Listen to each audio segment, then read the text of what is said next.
disciple of Orochimaru, the evil scientist from Naruto. This video is purely for entertainment and does not infringe on copyrights or laws. The rights to the novel and image belong to the original author. We do not claim ownership.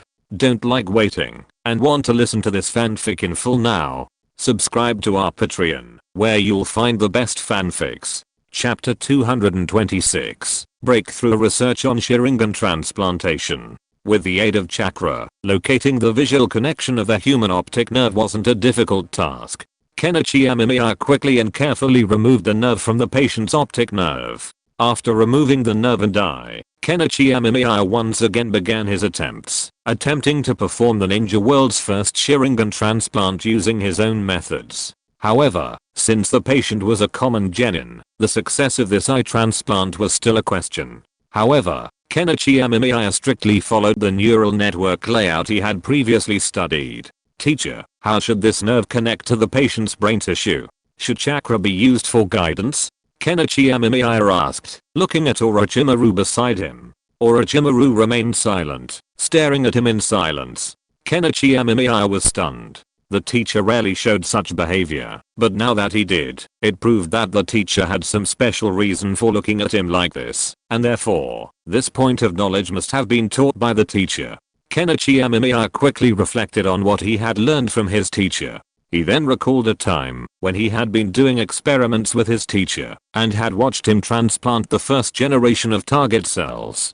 During that same experiment, his teacher had once attempted to transplant the first generation of target cells into a target's heart using the following method. With this thought, Kenichi Amemiya had a plan in mind, but he couldn't recall the hand seals for the jutsu. After some thought, he successfully executed the jutsu his teacher had used that day, connecting the 3 nerve terminals to the genin's brain. No cellular damage occurred during the entire process, though it's possible that some damage might have occurred, but Kenichi Amemiya couldn't see it, as the ninja world's scientific level hadn't yet reached the level of cell observation. But at least the transplant was successful. The next step was to transplant the Sharingan, removed from the consumable, into the target's eye socket, and then complete the nerve and blood vessel connection.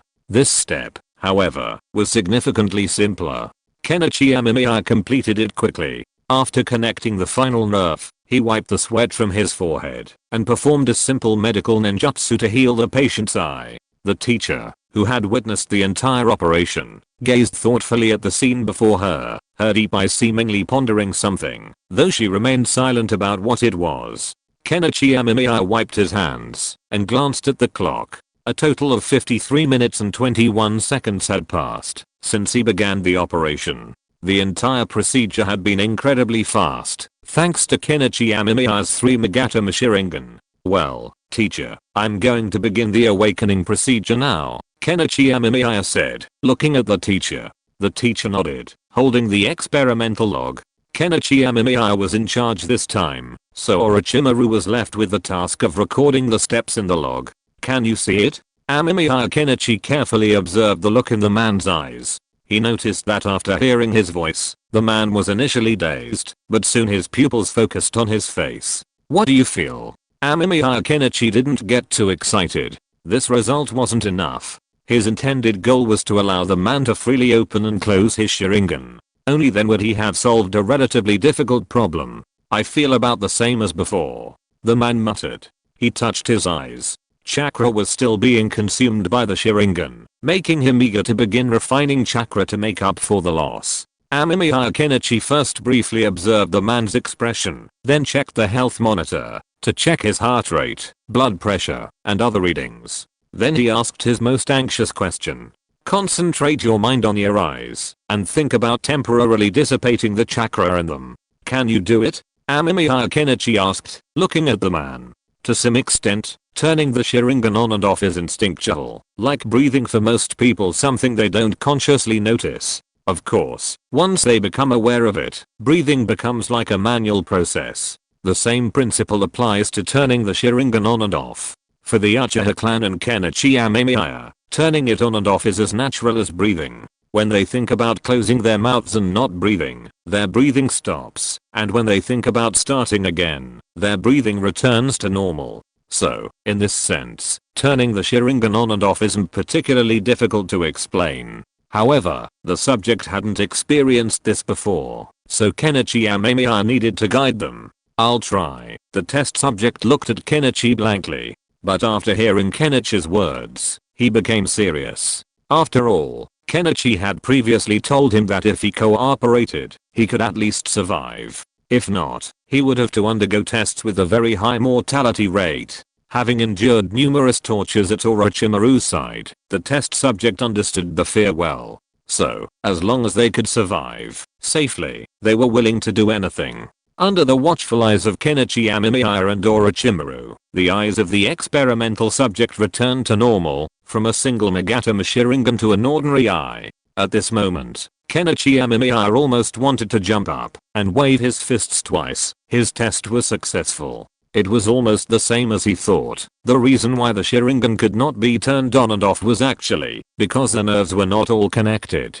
The eye transplant in the ninja world was simply to dig it out and install it, and then use medical ninjutsu to help restore it. But this is not possible. As a delicate part of the human body, the eyes have a lot of nerves distributed on it, and if the three nerves cannot be connected, it may cause some problems. Now, Kenichi Amemiya has found a way to solve this problem, which is to transplant the nerves of the Uchiha clan to the target. "Do you still feel the consumption of chakra now?" Kenichi Amemiya asked again.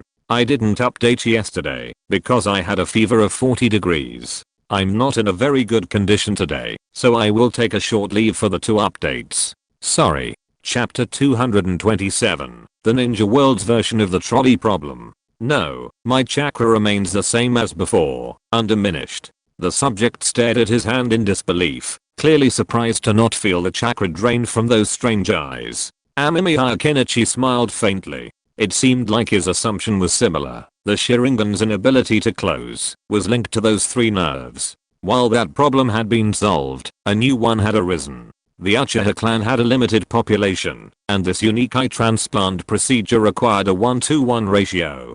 This meant that for every person who gained the same ability to open and close the Sharingan, another Uchiha had to be sacrificed.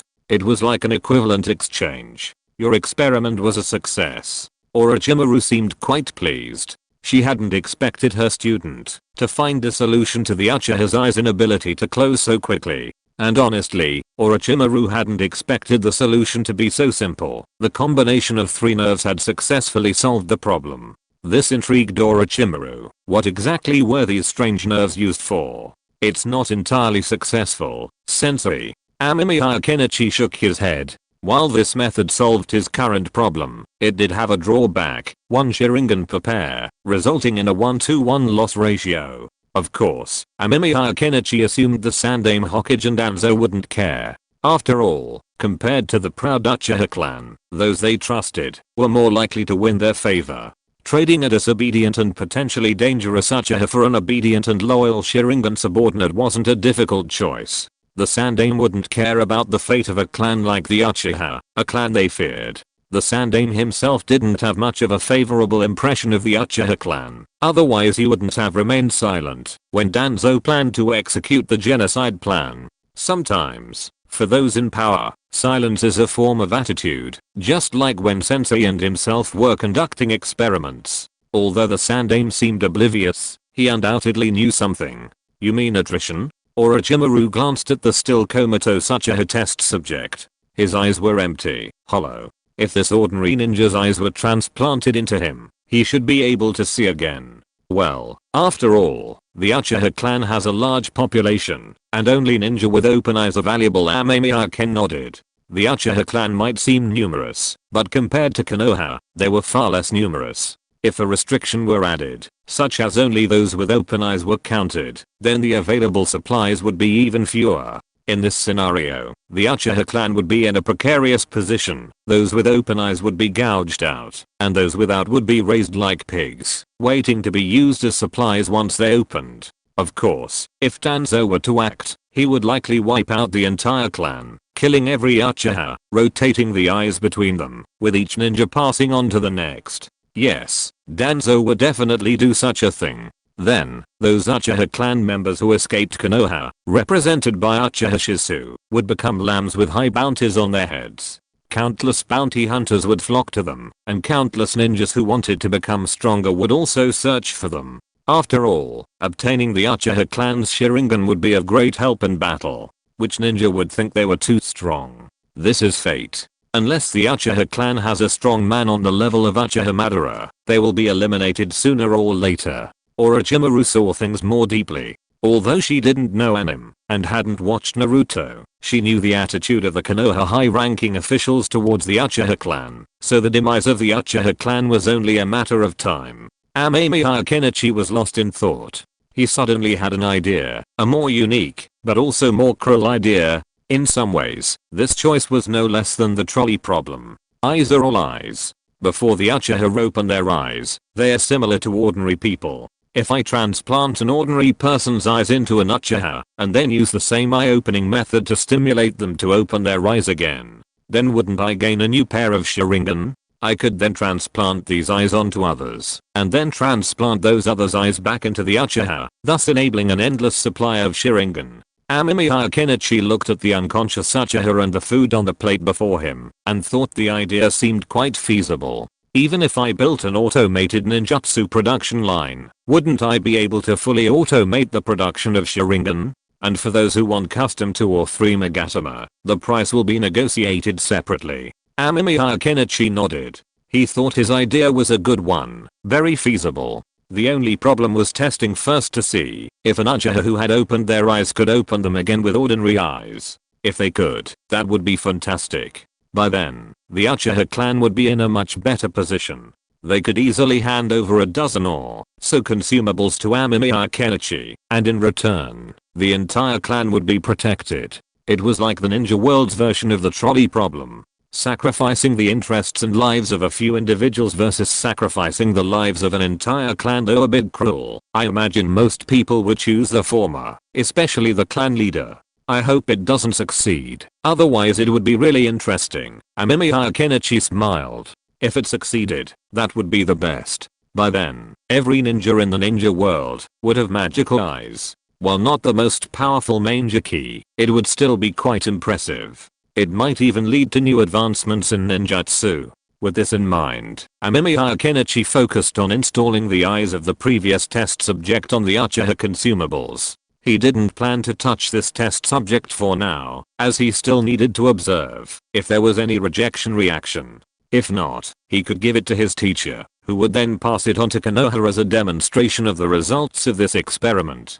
Chapter 228, Set Off. Snow Country. The teacher left, taking the experimental subject with him. Kenichi Amemiya had no objections. After all, the subject was no longer useful to him, and he wouldn't die, not for a while. The teacher needed the subject's life to prove to the third demon Sarutobi Hiruzen and Danzo that their experiment was successful. However, based on Kenichi Amemiya's understanding of the teacher, he might delay the process for a while. This was how he could extract more funds. This was his usual approach, having previously done the same with the arm transplant on Danzo. He would delay the process, and then Danzo and the third demon would pay him. It was incredibly efficient. Getting money from clients these days wasn't easy, and the same was true for conducting experiments, so the teacher was very experienced. Kenichi Amemiya, meanwhile, pondered the supplies in the lab. During the eye transplant, he'd considered a problem. The Uchiha clan's Sharingan had a nerve connection, albeit 3 extra nerves. Those nerves did exist, but those 3 had been removed by Kenichi Amemiya. Furthermore, it turned out that this thing might be far more useful than Kenichi Amemiya had imagined. Those 3 nerves were clearly connected to the Uchiha's eye control. The ninja world hadn't discovered this before, likely because their medical research wasn't that deep. After all, the ninja world had medical ninjutsu, which could cure most illnesses and injuries, making it quite convenient. However, the convenience of medical ninjutsu also limited the ninja world's medical research and development. At least Kenichi Amemiya hadn't noticed any research into neurology. Nerves are easy to solve. After all, there are so many nerves in the human body. Taking some nerves of similar length from elsewhere should have a similar effect, but would it be effective? Kenichi Amemiya pondered the question. However, he didn't hesitate for long.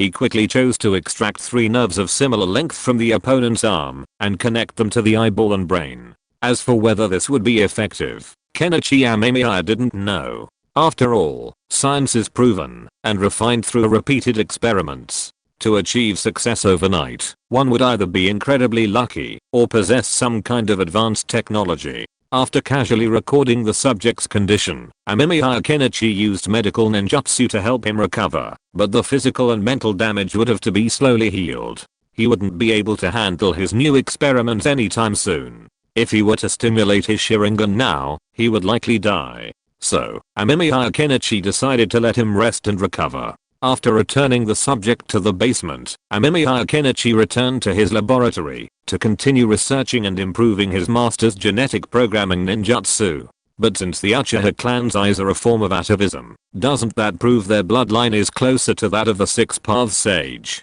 Amemiya Kenichi dumped the mouse on the table into the trash. The experiment had failed again, but he wasn't discouraged. After all, such things weren't easy. At least he had some clues. He could make the mouse die a more graceful death. Furthermore, the damage to the mouse's cells was becoming less and less severe, making it almost insignificant. The only thing holding the experiment back was the high probability of genetic chain collapse after the gene editing.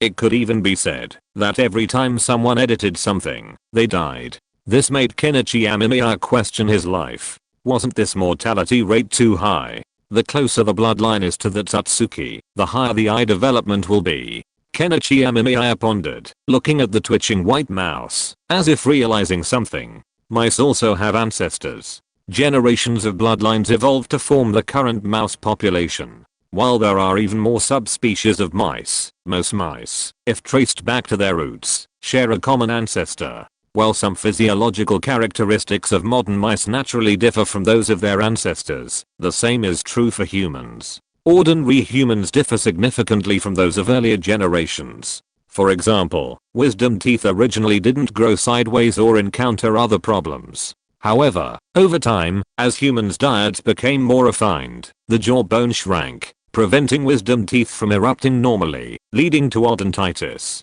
Even powerful figures in the ninja world, such as the ninja god Orochimaru, who transcended other ninja to a whole new level, are all connected to the Tatsuki. While bloodline isn't the decisive factor, it is a key to becoming powerful. The closer the genes are to the Tatsuki clan, the higher the ceiling for future growth. According to this logic, Orochimaru, being the reincarnation of the Six Paths Sage's son, is genetically closer to the Tatsuki clan, laying the foundation for the future Rinnegan. Amemiya Kenichi scratched his head. Honestly, this conjecture is a bit far-fetched, given that the Rinnegan is separated from the eternal Manger Key, and obtaining that requires the aid of a brother's Manger Key. However, Amemiya Kenichi believes his idea holds some promise. After all, in the long history of Naruto, the only known individuals capable of opening the eternal Manger Key are Madara and Sasuke.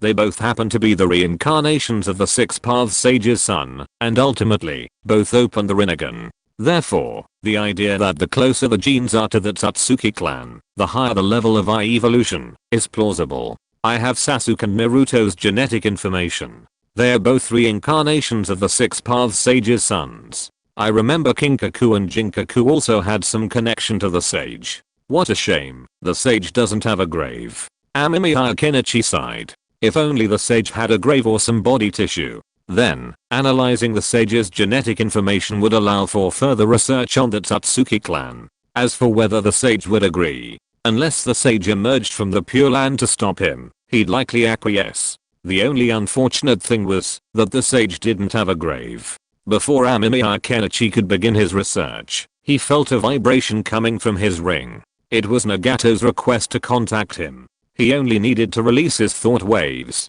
to make a virtual call. Didn't we just finish our mission? Amemiya Kenichi was a little confused about why Nagato was contacting him, but he released the thought waves anyway, and was immediately pulled into a familiar space.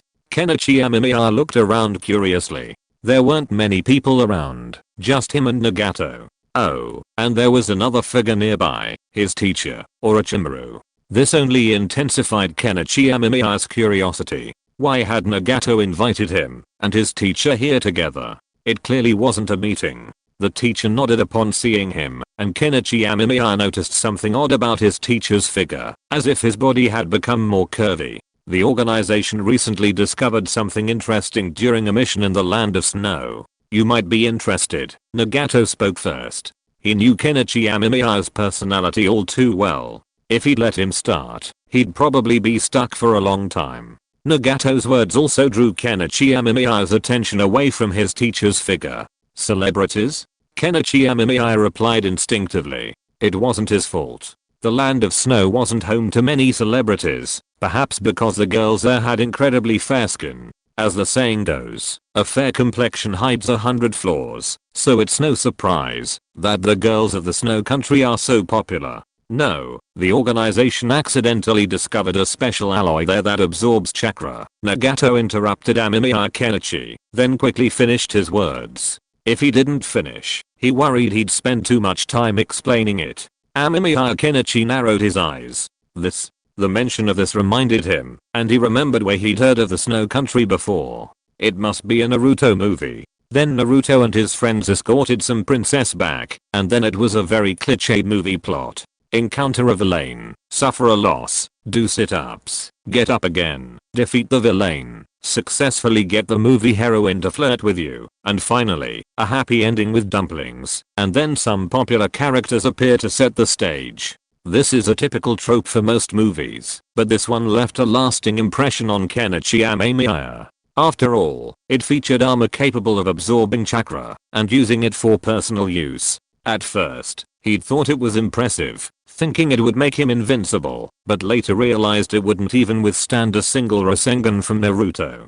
Still, the metal was quite interesting, and Scorpion would likely be very interested, so Kenichi Amemiya decided to take the mission, explore the Snow Country, and bring back the special metal. That's probably not the only reason, right? Orochimaru asked. She didn't think the mysterious leader would send them on this mission just for some metal. There had to be something else. Yes, according to intelligence, the mysterious metal was developed by a scientist who disappeared without a trace. The Cage of the Snow Village has issued a bounty for us to find the scientist. Nagato nodded. If it were just a chakra-absorbing metal armor, it wouldn't be worth sending his members to take on the mission. However, since the other party had also offered a bounty, he decided to take on this mission as a side job.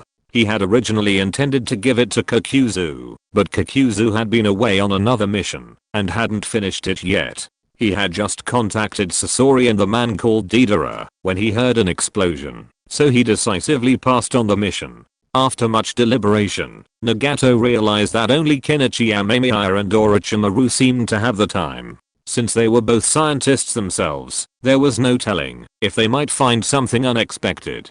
Kenichi Amemiya had already decided to take the mission, but he wasn't sure what his teacher thought, so he simply asked for his opinion. With the teacher's approval, the mission fell to Kenichi Amemiya and Orochimaru. Seeing Kenichi Amemiya and Orochimaru accept the mission, Nagato said nothing, and simply ended his illusory body technique. The Snow Country? That place is quite far. I remember we have to take a boat. Amemiya Kenichi pondered. The Snow Country was quite far away, but then something else occurred to him. Naruto and his companions had to take a boat, because there were no other means of transportation in the ninja world. But Amemiya Kenichi was different. He had airships and hot air balloons, so taking a boat wasn't the only option. The only problem now was finding his teacher. So, after packing some supplies, Amemiya Kenichi left his lab, where his teacher had just emerged. Facing the bright sunshine, Amemiya Kenichi spotted his teacher. The teacher had changed her clothes, now a windbreaker and sweatpants. However, Amemiya Kenichi noticed that the teacher had now become strangely particular about color matching. Teacher. Amemiya Kenichi greeted him warmly. The teacher didn't have much luggage, the only difference being that the windbreaker was thicker, presumably for the trip to the Snow Country. Well, this time the mission is mainly to investigate the scientist and collect some metals. The teacher was still the same, without any obvious expression, just looking very natural. Teacher, let's try another way to go out. I have prepared an aerial vehicle here. As long as we know the specific location, it is still very fast to get there.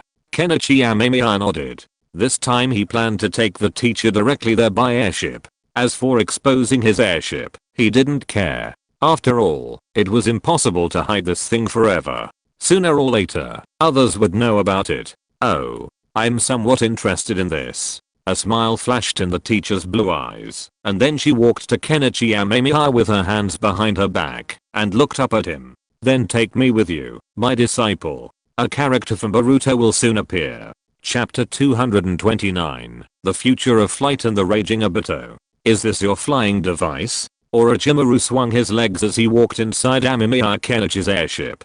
Kenichi nodded and inspected his own. While the airship's construction process wasn't complicated, and making another one wouldn't be difficult, saving a little time was a plus. Who knows, maybe it could be exhibited as a historical artifact in the future, like the ninja world's first manned airship. The thought of it was quite captivating. Yes, sensei, this is the flying device I made. I call it an airship. After inspecting it, Kenichi found it intact and only needed power to continue its flight. Airship? That name does make sense. So, how does this thing fly? Orochimaru patted the white cloth in front of him. It felt different from ordinary fabric, seemingly more solid and resilient. Sensei, take a guess, Kenichi said, smiling instead of immediately revealing the answer. He knew the teacher would prefer to use his own brain power. And if the teacher knew about it, who knows, there might even be some unexpected results. After all, the teacher's scientific research skills are truly formidable, and he often produces things that leave them speechless. Hearing Amemiya Kenichi's words, Orochimaru nodded, examining the object thoughtfully. It looked bulging from the outside, but to the touch, there was nothing inside, not water, and certainly not chakra. The only possibility was that it was filled with invisible air, and only air could achieve this effect. Knowing it was air, the question of what powered this thing became clear. Orochimaru even immediately came up with a specific answer. Hot air? Orochimaru asked Amemiya Kenichi, who nodded immediately, confirming that the teacher's guess was correct. This thing was indeed relying on the buoyancy generated by hot air to propel the airship. Then, Kenichi Amemiya demonstrated a live demonstration. With the use of a fire jutsu, the airship began to rise steadily. He then performed a wind jutsu, sending the airship soaring rapidly into the air. The teacher watched from the side the entire time. Once the airship had stabilized, he stepped out of the window, lost in thought as he gazed out at the white clouds and the land below. Kenichi Amemiya didn't interrupt. While flying for the first time was certainly a novelty, after a while, it became tedious, even boring. Fortunately, he knew the location of the snow country, so he simply set a course. It's truly amazing. Such a simple technique has haunted the dreams of ninjas for so long, Orochimaru exclaimed. She hadn't imagined that the legendary Tenma's flight method could be so simple. She knew that using fire jutsu would cause the surrounding temperature to rise, causing gases to rise. But even Orochimaru hadn't considered using it to fulfill his dream of flying. He never expected that his own disciple would use it, and that he had invented this unique flying tool, and even given it the name of the Sky Demon. This was really something that was hard to describe. Teacher, how did it feel to fly for the first time? Seeing his teacher's face full of admiration, Kenichi Amemiya couldn't help but ask.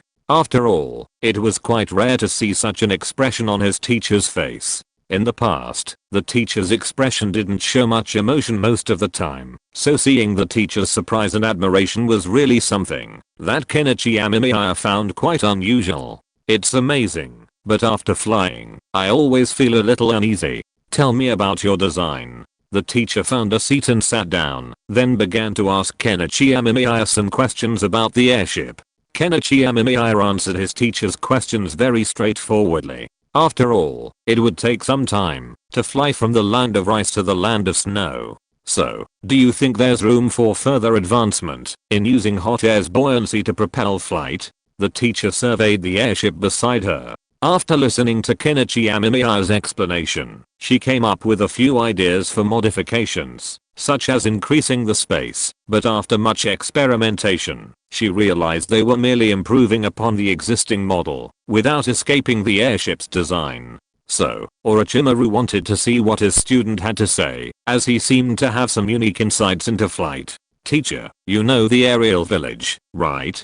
Kenichi Amemiya rubbed his hands. The aerial village wasn't just about the Zero Tail and that strange fortress. They also had something else, a chakra-powered flying device. While it had some design issues and was a single-person flying device, it was actually quite capable of being used for large-scale armament, and it could be improved upon. You mean the Zero Tail? Orochimaru frowned slightly. While the Sky Ninja village had indeed invented a device that could fly, by converting the Zero Tail's chakra, it required the Zero Tail to function, and it would take a long time for the Zero Tail to mature. No, sir, I'm talking about the single-person flying device that the Sky Ninja village used to have. While that could only be used by one person, what if we scaled it up? We could make something like that. Amemiya Kenichi excitedly explained the design of the fighter jet. In the past, fighter jets were the dominant force in the skies. Their extremely high speeds and altitudes, combined with specialized weaponry, made them extremely practical.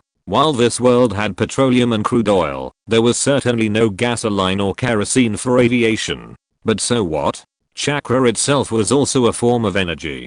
Amemiya Kenichi felt that his previous thinking had been misguided. He had always assumed that energy was limited to traditional sources like wind, electricity, nuclear power, and oil. But the ninja world had its own unique characteristics. Chakra in the ninja world itself is a very special energy, so converting weapons or tools from past lives to be powered by chakra might be a promising approach. What you're saying is not impossible, but if we want to achieve the speeds you're talking about, we need to improve it. Orochimaru frowned in thought. She felt that the fighter jet her student mentioned was a promising development direction. High speed and altitude are inherently advantageous, and the greater the speed, the greater the kinetic energy. Even if that aircraft were a weapon that could crash down from the sky at high speed, that would be truly interesting. Just improve it gradually, teacher. At first, this thing of mine was just a tiny thing, and then I improved it to its current size. Amemiya Kenichi even brought out his old hot air balloon to illustrate the idea. As for the possibility of fighter jets, even aerospace bombers, and future space fighters, it remained a matter of clarification. However, Amemiya Kenichi believed the possibility was very high, given that Satsuki clan, if they didn't have guns or cannons, they could let the enemy build them, and they would just have to seize them. What Amemiya Kenichi didn't expect was that after hearing what he had said, his teacher actually showed some interest. He pulled some things out of the sealed scroll and began experimenting. This left Amemiya Kenichi feeling a bit amused and confused, but it was undeniable that his teacher's personality had changed strangely since he took on Yuki's body. I wonder what the teacher will come up with. Amemiya Kenichi licked his lips, then continued to control the airship, heading towards the land of snow. How's the Akatsuki going lately? Obito looked at the fourth Mizukage, whom he was controlling, with a flicker of hatred in his eyes, but he suppressed his inner thoughts and asked Black Zetsu beside him. If this guy before him wasn't still useful to him, Obito would have almost suppressed his murderous intent and wanted to kill him and the three tails within him. Hehe, it's still the same as always? You want to give it a try? Black Zetsu let out that familiar, strange laugh, and Obito curled his lips. He was not used to hearing this guy's laughter. There's no need to rush. The exact locations of the tailed beasts in the ninja world haven't been determined yet, so the plan can't be implemented. Obito stared at the fourth Mizukage quietly. His will occasionally struggled, but he suppressed it. The blood mist policy had successfully caused chaos in the hidden mist village. It could even be said that many people had died in the village because of the mist sutra. If this continued, the village would fall completely under his control, contributing to his plan. Every time he saw the hateful looks in the eyes of the hidden mist villagers, Obito felt a surge of joy. While there were other reasons for In's death, the hidden mist village was undoubtedly the primary culprit. These tailed beasts aren't easy to find, but I've found something interesting. Would you like to hear about it? Black Zetsu asked playfully. Obito glanced at Black Zetsu. Why was his smile so strange? What? But Obito couldn't help but ask. After all, he really wanted to know. When I went to investigate, I accidentally discovered that a part of Nohararin's body was missing.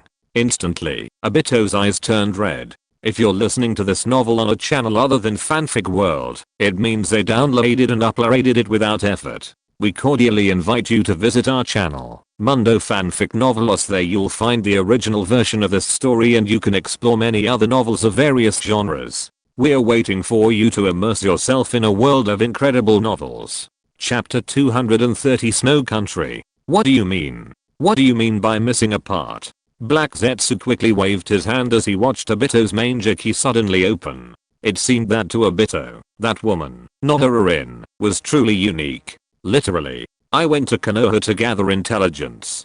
Didn't you ask me to investigate the missing Uchiha? Black Zetsu explained slowly. Obito frowned, but remained silent. He was waiting, his heart aching. Wasn't Nohara's body buried next to his? Although he wasn't dead yet, he knew that Kakashi had also built a cenotaph for him. As for the missing Uchiha, who cared about those guys? Even if the Uchiha clan was wiped out, it wouldn't be worth a single hair of Rin. Then I stumbled across Nohara's grave and yours. And then I discovered that Nohara's grave was missing a left hand. Black Zetsu finished his discovery. Obito was completely stunned. He stood there silently, staring at the fourth Mizukage before him, but Black Zetsu couldn't help swallowing. The last time Obito was like this, it was after he'd accidentally learned of Nohara's death. He hadn't expected to see him like this again now.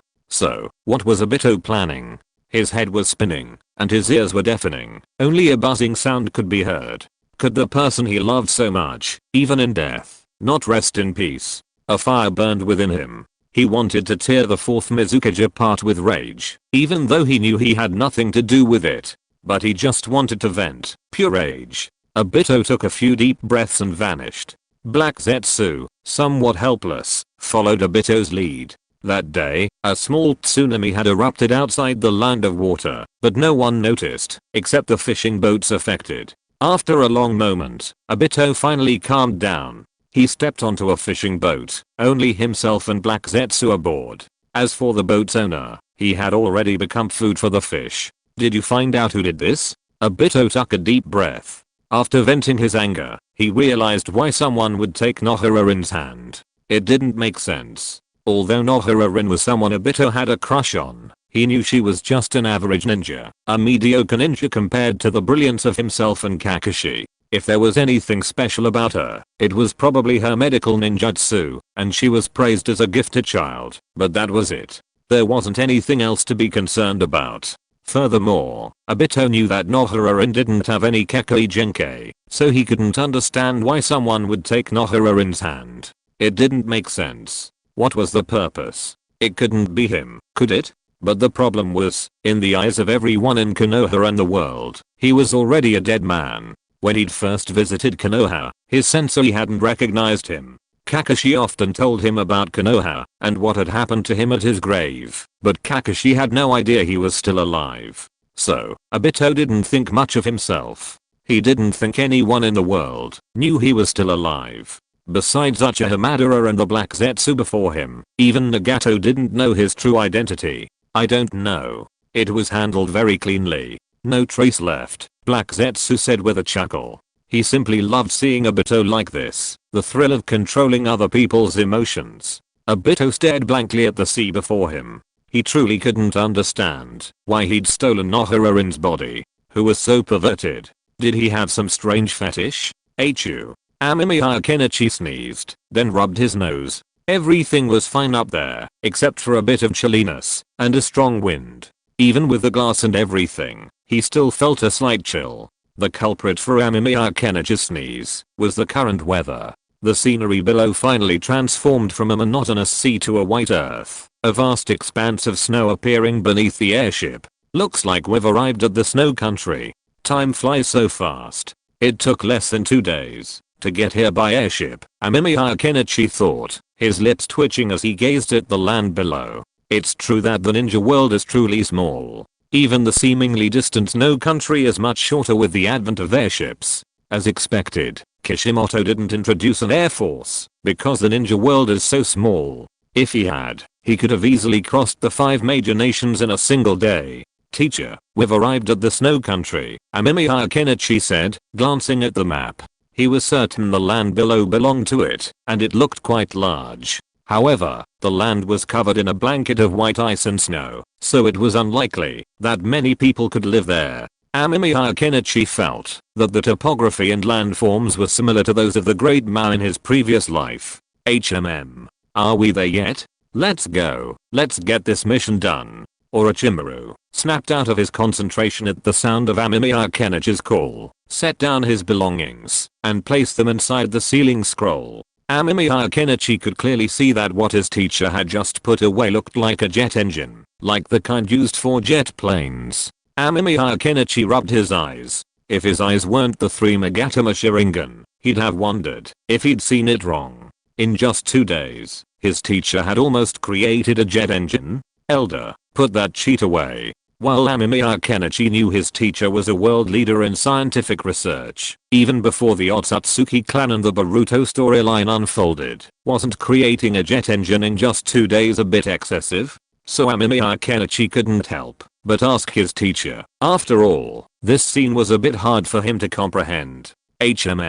That's not it. I just made a rough model, based on what you said, and I'm planning to study what propels this thing into the air. Orochimaru shook his head. He hadn't yet fully understood the mechanism. Amemiya Kenichi breathed a sigh of relief. It had to be said that his teacher's words put him at ease. If the teacher had truly figured it out, it would have been truly confusing. While it was a bit strange now, it was at least understandable. So how do we get down now? Orochimaru pulled open the door. It was incredibly difficult. The high altitude pressure made it difficult to open the airship door directly, but that was for an ordinary person. For a ninja, while it was a bit difficult, it wasn't impossible. Teacher, generally speaking, we either let the airship land, or we jump out. As we're about to land, we'll use the wine-style ninjutsu, the great breakthrough, to impact the ground, and create a counterforce to cushion the impact. Amemiya Kenichi briefly explained his airship disembarkation procedure. However, Amemiya Kenichi preferred the second method. After all, it was quicker and safer. And most importantly, the feeling of taking that leap of faith was incredibly thrilling. Orochimaru also opted for the second option. Facing the fierce wind, the two of them quickly leaped down. The snowflakes lashing down made Amemiya Kenichi squint. He subconsciously summoned fire attribute chakra, forming a thin film around him. These were some tricks he developed. While his physique wasn't a problem with the wind, who would want to endure the cold wind if it meant a little comfort? Furthermore, the snow country was a replica of Siberia, freezing cold. Amemiya Kenichi's breath could even see mist. As he neared the ground, Amemiya Kenichi used the great breakthrough to recoil, successfully landing smoothly. His teacher was already waiting nearby. Next time, remember to use it in advance. It won't affect us at all, even if the altitude isn't too high. His teacher glanced at Amemiya Kenichi and reminded him. Amemiya Kenichi nodded. While the difference in landing time wasn't significant, since his teacher had said so, it didn't matter. But this place is really cold. Amemiya Kenichi couldn't help but sneeze. He'd been feeling unwell ever since landing in the snow country. This freezing weather wasn't exactly suitable for human habitation. No wonder, despite its seemingly large size, the snow country had so few people. After all, growing food was difficult in such cold weather. But I remember there's a secret treasure in the snow country, a massive heater that, when used, can regenerate the country. Amemiya Kenichi still remembered some of the plot from the movie. Whether this rebirth is good or bad for the snow country, I'm not sure. After all, even an innocent man possessing a treasure is a crime. Gazing at the white expanse around him, Amemiya Kenichi sighed. Never mind. Now wasn't the time to lament.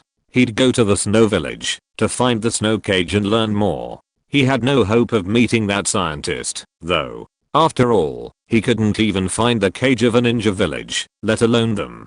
Chapter 231. Even in the extreme cold, life will find its own way out. These days, anyone can roam freely, and the ninja world lacks numerous surveillance cameras. Even if there were, finding someone deliberately hiding wouldn't be easy. Otherwise, there wouldn't have been so many missing persons every year in previous lives. Furthermore, this is still the ninja world. While the snow country is surrounded by the sea, it's still a country, so finding someone is a difficult task. Therefore, Amemiya Kenichi's main purpose for this trip was to obtain the chakra-absorbing metal. As for the scientist, Amemiya Kenichi had no expectations. Finding him was too difficult, and he hadn't practiced any tracking ninjutsu. Even if he had practiced, finding him wouldn't be easy. After all, their arrival had delayed them for a while, and there was also the question of when the Snow Country Cage discovered the scientist's escape.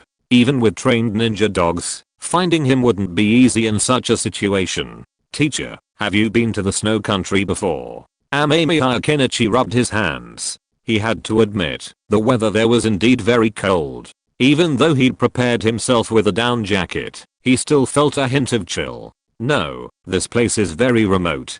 Before, you could only get here by boat, and the things you can trade in the Snow Country are very common. Orochimaru also changed into a winter coat. He wrote something down as he walked. Amemiya Kenichi nodded. That's true. The Snow Country doesn't look like a place that can produce any special products. There is white snow everywhere. Amemiya Kenichi saw something interesting. Although there was white snow everywhere, there were some vibrant colors here. He just walked over and felt his foot stepped on something sharp. It almost pierced his shoe. If Amemiya Kenichi hadn't reacted quickly, the thorns under his feet would have pierced his shoe. Amemiya Kenichi bent down and pushed away the snow. Then he saw some dark brown thorns crawling crookedly on the ground, covered with sharp spikes. I didn't expect anything to grow in such inclement weather. Orochimaru approached. As she did, Amemiya Kenichi had already scraped through the snow and found the source of the thorns. The plant, green and vibrant amidst the snow, was a protective shield. The thorns seemed to be densely packed around the plant, forming a circular pattern. Teacher, do you think this plant is carnivorous? Amemiya Kenichi had already cleared the snow nearby. The ground was covered in sharp thorns, and there was something else besides. Bones. They looked like the bones of some herbivorous animal. A characteristic of these bones was that they were scattered above the thorns, with none outside. Just by looking at this, Amemiya Kenichi imagined a scene. A herbivore foraging in the snow, stumbling upon the plant, and wanting to take a bite, only to step on the thorns hidden beneath the snow. But if that were the case alone, they wouldn't have died here. After all, injured animals would surely try to flee, leaving the area, but these skeletons didn't. That only proved. Amemiya Kenichi bent down and cut the thorns with his knife. A small amount of juice oozed out from the cut surface, which he carefully scraped off and collected in a test tube he carried. Do you suspect this plant has the ability to paralyze its enemies? Orochimaru asked, observing the scene. She certainly understood what her disciple meant. Well, otherwise, there's no reason these animals wouldn't flee after being injured. I can only speculate that this plant hides its thorns beneath the snow, waiting for animals to approach and be pricked. It then secretes an anesthetic or muscle paralyzing agent. Amemiya Kenichi nodded. Only by immobilizing the animals could they die in this place. Amemiya Kenichi picked up the severed thorns and examined them. He didn't find anything unusual inside, like any pipes or anything like that. The question then arose, how did the plant digest these animals after anesthetizing them? Let's try an experiment. The teacher threw a rabbit over, a completely white rabbit that hadn't woken up yet. Amemiya Kenichi nodded, then pressed the rabbit's foot, which the teacher had caught, onto the thorns. The thorns pierced the rabbit's foot very smoothly, and the rabbit woke up instantly. However, before it could move, it fell to the ground powerlessly, twitching from time to time. Then, Amemiya Kenichi keenly noticed that some white things crawled out from the plant and then swarmed towards the rabbit, instantly enveloping the rabbit. It seems to be a spider. It looks a lot like a spider. Amemiya Kenichi picked one up and took a look. It was a thing that looked very similar to a spider, with a snow-white body and a small mouth. They are injecting digestive fluid into the rabbit. The teacher also squatted down. She had never seen such a strange plant before. Symbiotic relationship, Amemiya Kenichi mused. This particular insect and this plant seemed to have formed a symbiotic relationship. The plant used its color, thorns, and muscle paralyzing ability to capture prey. After capturing, the spiders would crawl out and crawl onto the prey, injecting digestive juices into it before sharing the meal and ultimately feeding some nutrients back to the plant. Ultimately, this was indeed the case. After the rabbit had been digested by the juices and turned into water, the spiders began to inhale the food, their bellies bulging. They then crawled back to the plant and vomited the juices back into it. They themselves consumed most of the juices, while the plant absorbed the rest, completing the cycle. This is really interesting. Amemiya Kenichi cut off some more thorns, intending to take them back for a search. The anesthetic properties of this plant were incredibly potent. The rabbit was almost unable to escape after being pierced. This was something worth studying. Furthermore, the plant could survive extreme cold, perhaps extracting some cold resistance genes from it. I have something to do today, so I will update twice for now. Chapter 232 Yellow Spring Flower Poison. Teacher, this world truly has some amazing creatures. Amemiya Kenichi couldn't help but smile as he gazed at the test tube in his hand. He had just chopped the thorns of the plant in half and extracted all of the special liquid within. Of course, to prevent the creature from dying from his manipulations, he had even caught a few rabbits and sent them to him. After all, he didn't know how rare this plant was. If there were only a few of them in the snow country, it would be troublesome. Therefore, it was best to keep it alive, so that Amemiya Kenichi could conduct future experiments. Indeed, I once encountered a deer that could imitate the calls of wild animals. Orochimaru toyed with the small spider in his hand. This one, which he had just taken from the others, was not very large, only about the size of a little fingernail. But it was very aggressive. Once it climbed onto her hand, it kept trying to bite her, poking her hand with its mouthparts, and trying to inject digestive fluids into her hand. It was clearly not someone to be trifled with. Kenichi Amemiya wasn't particularly interested in deer. The only thing he knew about them was deer antlers, which are considered a precious medicinal ingredient in the ninja world. He was eager to conduct research to see what happens when this special anesthetic is injected into the human body. Of course, he wouldn't do it himself. He planned to find a random, lucky spectator to receive the honor. After this brief interlude, Kenichi Amemiya and his teacher arrived at the capital of the snow country, home to the shinobi village. Honestly, it was the first time Kenichi Amemiya had ever seen a city that combined a shinobi village and a capital. He had to admit, this city looked much more prosperous, with a massive population, even more densely packed than Konoha. Kenichi Amemiya now put on his mask. He felt a little uneasy looking at the vast city before him. After all, even the capital of the prosperous Fire Country couldn't compare to this place in terms of population. There seems to be a natural hot spring here, the teacher said, tiptoeing to peer ahead. With that, Kenichi Amemiya suddenly understood why this place was so crowded. Partly because this was the capital of the snow country and the seat of the snow shinobi village, where political power and financial resources were concentrated. It was natural that it had a large population. Another reason was probably related to the hot springs the teacher had mentioned. After all, the weather in the snow country was truly terrible. If there were hot springs, at least it would be less cold. This was further confirmed when Kenichi Amemiya and the teacher reached the entrance to the snow country capital. The temperature suddenly rose significantly as they approached. While still cold, it was at least bearable. Entering the village was smooth and without any problems. Once inside, Kenichi Amemiya could not help but marvel at the sheer number of people gathered there. Despite the remoteness of the snow country, it felt like he had stepped back into his past life and was catching a train for the spring festival travel rush. There are so many people here. Amemiya Kenichi licked his lips. With so many people, it wouldn't be difficult to pick anyone for the experiment. However, Amemiya Kenichi planned to conduct the experiment without anyone's knowledge, so as to obtain the most realistic results. So, he took out a small syringe and found a passing ninja wearing a snow village forehead protector. He injected the ninja with a special liquid. Orochimaru watched from a distance, naturally noticing his student's actions, but she had no objection. She had done similar things many times before, and this kind of sudden attack really allowed for more realistic observations, while tying someone up would be inconvenient. Soon, the ninja paused. He struggled to pull something from his arms and struggled to tear it open, but before he could, he fell to the ground. The crowd in the downtown area quickly noticed this and made way for him in fear, but some ninja rushed to help.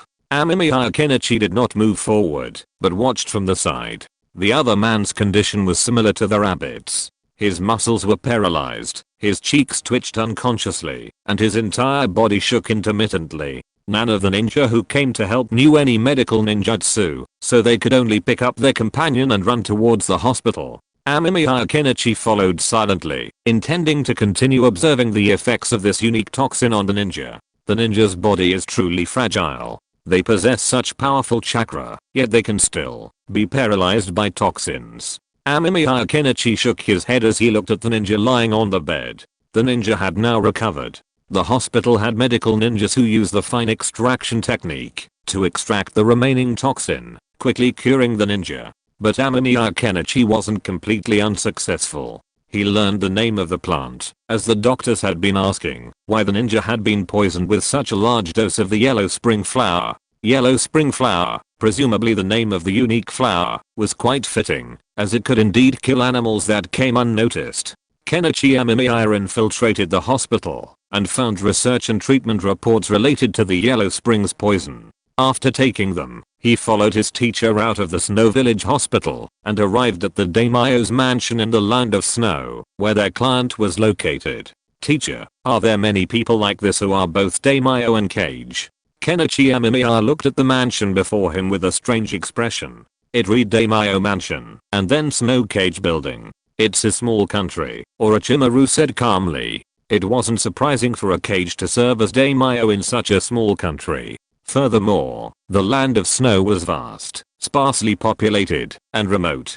The daimyo of the 5 great nations wouldn't take it seriously. Even if they declared themselves the ruler of the ninja world, they would probably be treated as a joke. Kenichi Amemiya nodded. It made sense. Soon, Kenichi Amemiya and his teacher met their client, the daimyo of the Land of Snow and the Snow Cage of the Village of Snow, Fukanuteo. I assume you two are members of the Akatsuki organization? The man in front of him smiled kindly, without any airs. Amemiya Kenichi looked a little strange. This guy was not a good person. Chapter 233 Kakashi. This is probably fate. Kazuhana Nuteo is the current daimyo of the Snow Country and Cage of the Snow Village, but he's also an ambitious man. Kenichi Amemiya hasn't seen many of the films, but this one is relatively early, so he knows a bit about the situation. After all, this is the first Naruto film, so Kenichi should know. Take Kazuhana Nuteo, for example. If Kenichi's memory is correct, he likely usurped the throne and killed his own family to gain the position.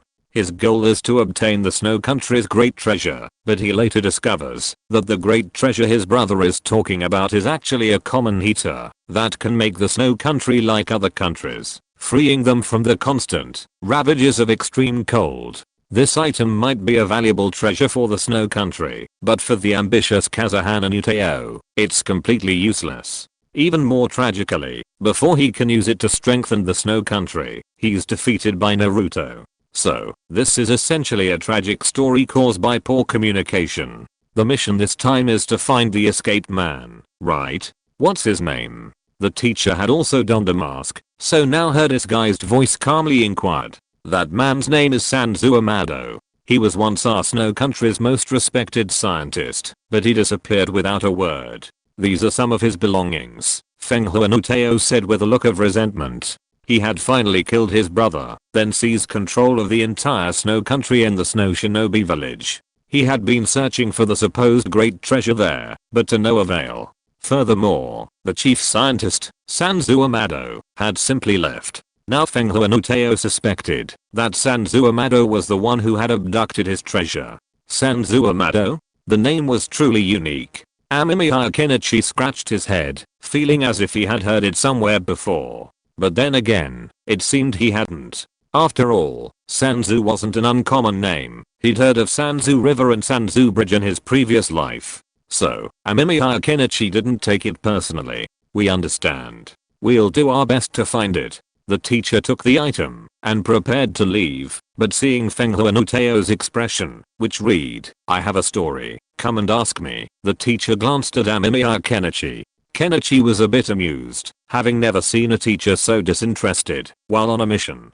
But seeing the look in his eyes, he felt compelled to approach and ask. Under Kenichi's thoughtful questioning, Fenghua Nuteo, with a worried look on his face, recounted his story. "Well, to be honest, this is all my fault. My little niece, Fenghua Zyaksu, ran away due to some family matters. I want her," Fenghua Nuteo said with a melancholy voice, expressing his concerns. "This counts as my second commission." Kenichi Amemiya glanced at Fenghua Nuteo. He knew the truth behind the situation. Fenghua Zyaksu was simply running for her life. But soon, another question struck Kenichi Amemiya. He remembered that Kakashi seemed to have helped Fenghua Koyuki escape, allowing her to survive, leave the snow country, and embark on her journey to becoming an entertainer. So, that must be the plot that would unfold later. And then, would he even run into Kakashi, the ANBU, on a mission to the snow village? Kenichi Amemiya was momentarily unsure what to say. He could only say this was a bit of a comic connection. He hadn't expected to be so far away from the snow country and be connected to Kakashi. "I'll pay if you can find my niece," Fenghua Nuteo declared firmly. If you didn't know better, you might mistake him for a kind person. Although Kenichi Amemiya knew his true identity, he didn't bother to care. If someone else offered money, he would contribute. The only thing Kenichi Amemiya cared about was the snow country's great treasure. He was deeply intrigued by this item, which could heat up an entire country. In his previous life, this would have been a true weather weapon. He hadn't seen the movie in a long time, and couldn't quite remember what it looked like. So, if he could find Fuka Koyuki, he might want to study it. After retrieving the girl's personal belongings, Amemiya Kenichi and his teacher left the Snow Shadow building and arrived at the market in the capital. The teacher assigned him the task of finding someone. Orochimaru, on the other hand, went searching for the special metal that Nagato had mentioned that could absorb chakra. Amemiya Kenichi was accustomed to this assignment. After all, whenever they left the village, his teacher would make him do most of the work, under the guise of training. Sanzu Amado and Fuka Koyuki, a country so vast, finding them isn't going to be easy. Amemiya Kenichi sighed. Frankly, he had no intention of taking on this task. Others weren't fools, standing there waiting to be caught. They could run, move, or hide. Unless they could be seen, catching them was like finding a needle in a haystack. Therefore, Kenichi Amemiya assumed that the main purpose of this mission was probably to obtain that special chakra metal, a magical artifact that would one day be used to craft snow country armor. Just as he was about to leave the snow country's capital, Kenichi Amemiya saw a familiar figure. He froze for a moment, then instinctively used the body flickering technique to reach the rooftop. Looking down at the figure below, Kenichi Amemiya admitted that this world truly was a small place. Take Kakashi. He had previously mentioned that he remembered Kakashi's help during Fuka Koyuki's escape, but he hadn't expected to encounter Kakashi so soon in the snow country's capital. Although Kakashi was disguised, his white hair was still too conspicuous, and frankly, his disguise wasn't very convincing. It was likely that Kakashi himself hadn't been putting much effort into it, so it wasn't surprising that Kenichi Amemiya had spotted him. Since Kakashi is here, if I follow him, could I possibly meet Fuka Koyuki? Kenichi Amemiya piqued his interest. A blind search on his own would surely fail, but following Kakashi would be a different story. I'm sorry for being busy these past 2 days. Chapter 234 Kakashi. I decided to read a book to change my luck. Kakashi had been feeling rather down lately. Life and work were going so badly that he began to wonder if his luck was truly down, as others had said, or something else entirely. First, problems arose within the village. The atmosphere within the village and within the Uchiha clan grew increasingly tense, a sense of impending trouble. Then, while visiting Obito and Rin, he stumbled upon Rin's grave, which appeared to have been disturbed. Kakashi was overcome with fear. He opened Rin's grave, but found nothing amiss. Her bones and other remains were perfectly normal, with nothing missing. This baffled Kakashi. He then began to worry about his friend, Uchiha Obito, but that didn't make sense. After all, Obito was already dead, his body nowhere to be found, and there was only a cenotaph. However, just in case, he dug up his friend's grave and inspected it. It was as usual, nothing amiss. However, this action earned him a lengthy questioning by the Sandaime-sama. He even arranged a vacation, and suggested he see a therapist. Kakashi was completely overwhelmed. After finally dispelling the Sandaime's suspicions, Kakashi was assigned a mission to the Land of Snow, to investigate the Snow Ninja Village. It's a mission, but isn't it more of a distraction? Kakashi muttered to himself. How could he not see that this mission was actually a different kind of distraction? After all, the Land of Snow had always been far removed from the ninja world. It was essentially a secluded place. And while it was vast, it was so cold that even the Sand Village, which constantly complained about its own poor environment, had never set its sights on it. Kakashi glanced back in confusion. He had a feeling of being spied on, but it quickly faded. Seeing no one around, he could only dismiss it as a case of overthinking. It seems this mission might actually yield some discoveries. The daimyo and cage of the Land of Snow have been replaced, Kakashi mused. He had intended to carry out his mission seriously this time. Although he'd guessed he'd been sent here to relax, a mission was a mission.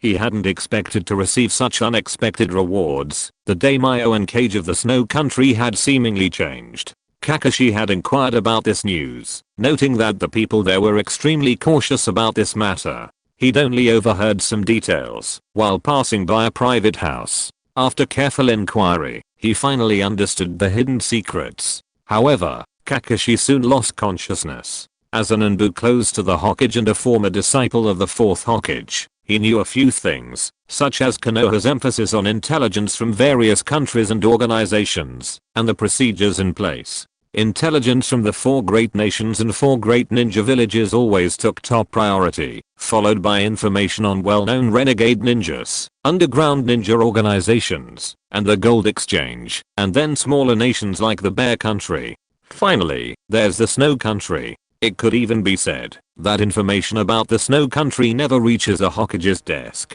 He's even heard his colleagues complain about it in casual conversation, saying it's a non-existent country. While this is a bit exaggerated, it does, to some extent, reflect people's perception of the Snow Country, that no one cares about its affairs. Kakashi's eyes darkened at the thought. Forget about the Snow Country changing its name. Even if it were invaded by foreign ninjas and rampaged through the land, no one would care. Huh? What's this? Kakashi looked puzzled at the cover posted in front of the bookstore. It read, "Latest masterpiece. Shocking release." Shocking. Countless people give it rave reviews after discarding toilet paper late at night. Intimate Paradise hot sale. Buy now and get a 10% discount on the complete collection of the story I have to tell about Orochimaru. Below that was a large poster with a scene that made Kakashi blush a little, but inexplicably, he found the book quite appealing. He knew that Intimate Paradise was sold in Konoha, but he had never bought one. After all, everyone in Konoha knew each other, or rather, knew each other well, so buying such a book seemed a bit awkward. But now, soon, Kenichi Amemiya looked at Kakashi with a strange expression as he walked out of the bookstore, a bag in his hand. Although Kakashi moved carefully, he still saw the book cover. Intimate Paradise. Jiraiya's masterpiece. This wasn't surprising. After all, Kakashi would be savoring Intimate Paradise over and over again in the future. What surprised Kenichi Amemiya was that this guy had actually bought another of Jiraiya's works, Orochimaru. Well, Kakashi definitely knew what this Orochimaru was all about. Even if he didn't know now, he would know in the future. One could only hope Kakashi didn't fall into his teacher's hands. Although the future Kakashi possessed the strength of a cage, he still couldn't defeat his teacher in the early stages. Only after obtaining the Manjaki Sharingan and unlocking the Kamu did he achieve a qualitative leap. No, now that I've dug out Kakashi's Manjaki, does that mean Kakashi can't master the Kamu? Amemiya Kenichi mused. It seemed he would have to find a way to help his friend later. Although he had many considerations when trying to establish a good relationship with Kakashi, he later came to recognize Kakashi as his friend.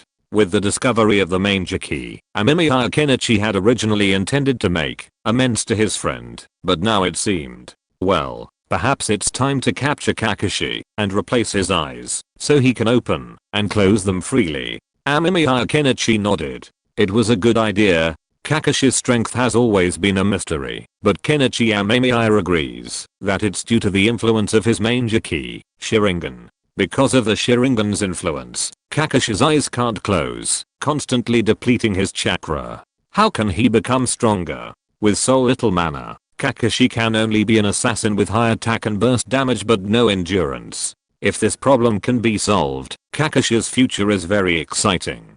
Chapter 235, Reunion of Friends after a long time. After purchasing those incredible notebooks, Kakashi left the Snow Country capital. Kenichi Amemiya quietly followed Kakashi. After all, according to the plot, Kakashi was certain to meet Fuuka Koyuki. This also confirmed some of his own ideas. Kenichi Amemiya wanted to see if Kakashi and Fuuka Koyuki's encounter would change if he didn't interfere. Kenichi Amemiya quickly left the Snow Country capital with Kakashi. After leaving the capital, the weather outside turned worse. Kenichi Amemiya rubbed his hands and breathed a sigh of relief. Ninjas are very physically fit, so weather like this isn't a problem for them. At least, basic mobility isn't a problem. Amidst the wind and snow, Kenichi Amemiya followed Kakashi all day. During this time, Kakashi was constantly on the road, heading towards the port. This made Kenichi Amemiya question his life. Could it be that his presence had caused even the plot to change? Although my presence has indeed caused many things to change, will it affect everything this time? Kenichi sighed, looking at Kakashi, who was resting up ahead. He could already see the sea. The harbor was even just ahead. In this situation, Kakashi might not even encounter Fuuka Koyuki. But just as Kenichi was about to leave, he heard a shout, which made him stop and look over. Kakashi, who had obviously noticed this, carefully watched the area with his weapon in hand. Soon, a frightened little girl and several adults caught Kenichi's eye. He watched silently, not expecting Kakashi to encounter Fuuka Koyuki in this very place. It was truly bizarre. However, the plot development still surprised Kenichi Amemiya, as Kakashi had initially been nonchalant, as this was the way ninjas survive. After all, the ninja world is full of poor people who have fallen on hard times because of their meddling in other people's affairs. Kindness, such a rare thing, is not suitable for appearing in the ninja world. But when the girl noticed Kakashi and turned around, Kakashi took action. It seems that my friend is really a kind person. Amemiya Kenichi looked at Kakashi with a smile. Kakashi's choice was actually within his expectations. After all, he knew Kakashi's character very well. To put it bluntly, Kakashi is a kind-hearted person. Although Kakashi is a little cold and ruthless, after joining the ANBU, he is also a good person at heart, so it is not surprising that he behaves like this. Amemiya Kenichi just watched quietly from the side. Although Kakashi has the Sharingan, it is just an ordinary eye after all, not the future manger ki. Coupled with the fact that the Sharingan cannot be closed, which consumes chakra, Kakashi quickly fell into a disadvantage. Then it's time to act. Amemiya Kenichi stood up, but after a moment's hesitation, he silently removed his clothes and mask, changing into a simple ninja uniform. After all, he didn't want to reveal his Akatsuki affiliation. While the Akatsuki had already attracted some attention, it was better to delay the exposure. If Kakashi knew he was an Akatsuki, there would be a constant tailspin lagging behind. Kid, if you dare to interfere, prepare to die. Kakashi, breathless, looked at the three ninjas before him. They were very powerful and worked in perfect harmony, making him a formidable opponent. But the most crucial problem was his chakra supply. Ever since he acquired a Buto Sharingan, he'd felt a constant drain on it. It was a terrible feeling, but for the sake of his fallen friend, he hadn't considered replacing it. No, we have to find a way to hold out a little longer and get this little girl out of here. Kakashi glanced behind him at Fenghua Zyakusu, who was struggling to escape towards the harbor. It might seem a bit unkind, but in reality, this was exactly what Kakashi wanted. After all, there was no point in her staying here. She would only hinder him. It would be better to just let her go. Chidori. Kakashi quickly used his Chidori to intercept a ninja that tried to pursue him, but he was greeted by a flock of birds made of ice. Oh, it's been so long. Are you so lame? A familiar voice froze Kakashi for a moment. Then he heard a sharp rumble of thunder. The next moment, a bolt of lightning struck the three ninjas facing him. At the same moment, a figure leaped to his side, folding their arms and smiling at him. Kakashi recognized it instantly. It was his good friend, Kenichi Amemiya. He was delighted to see a dear friend, but then he remembered that this friend also had another identity, an S-rank traitor wanted by Konoha. Kakashi's heart sank, and he instinctively tightened his grip on his weapon, but looking at Kenichi Amemiya, he silently loosened his grip. Heh, just relaxing for a while. Kakashi curled his lips, his tone filled with disdain, but he was clearly pleased. Amemiya Kenichi also smiled. After all this time, Kakashi was still the same. Yes, relaxing for a while. Amemiya Kenichi used a fireball to block the whale that was charging towards him, then took a deep breath, and the fire was extinguished. This was the ninjutsu scroll Amemiya Kenichi had received from Uchiha Shizu, or rather, from Uchiha Fugaku. He had given it to Shizu, who then asked him to bring it to him. It had to be said that, while Uchiha Fugaku's status as clan leader was criticized in some ways, he was still a very good person. And no one is perfect, and on that shabby Uchiha ship, Uchiha Fugaku had done his best. Beside him, Kakashi looked at the flames erupting from his friend, which almost covered the sky, with a complicated look in his eyes. After such a long time apart, had he and his former friend become so different? Damn it. The three ninjas on the opposite side obviously knew that they were no match for them, so after a burst of helpless rage, they decisively chose to escape. Amemiya Kenichi did not chase them either. Chapter 236, Rain Tiger Freedom Technique? No, it's Snow Tiger Freedom Technique. Long time no see, Kakashi. Amemiya Kenichi sighed heartily as he looked at Kakashi before him. Since leaving Konoha, though he had seen Kakashi a few times, Kakashi had mostly been unaware of him. This was their first meeting since leaving Konoha. After all this time, Kakashi had become increasingly handsome, already possessing a hint of his future self. His expression brightened considerably upon seeing him. You're acting as a shadow here? Kakashi observed the fleeing trio, then glanced at his friend with a complex expression. However, he had now put aside his status as a wanted criminal and tacitly avoided bringing it up. Instead, he decided to chat with his friend, also trying to gather information. This was the Land of Snow, a remote place rarely visited without a specific reason, given its inhospitable environment.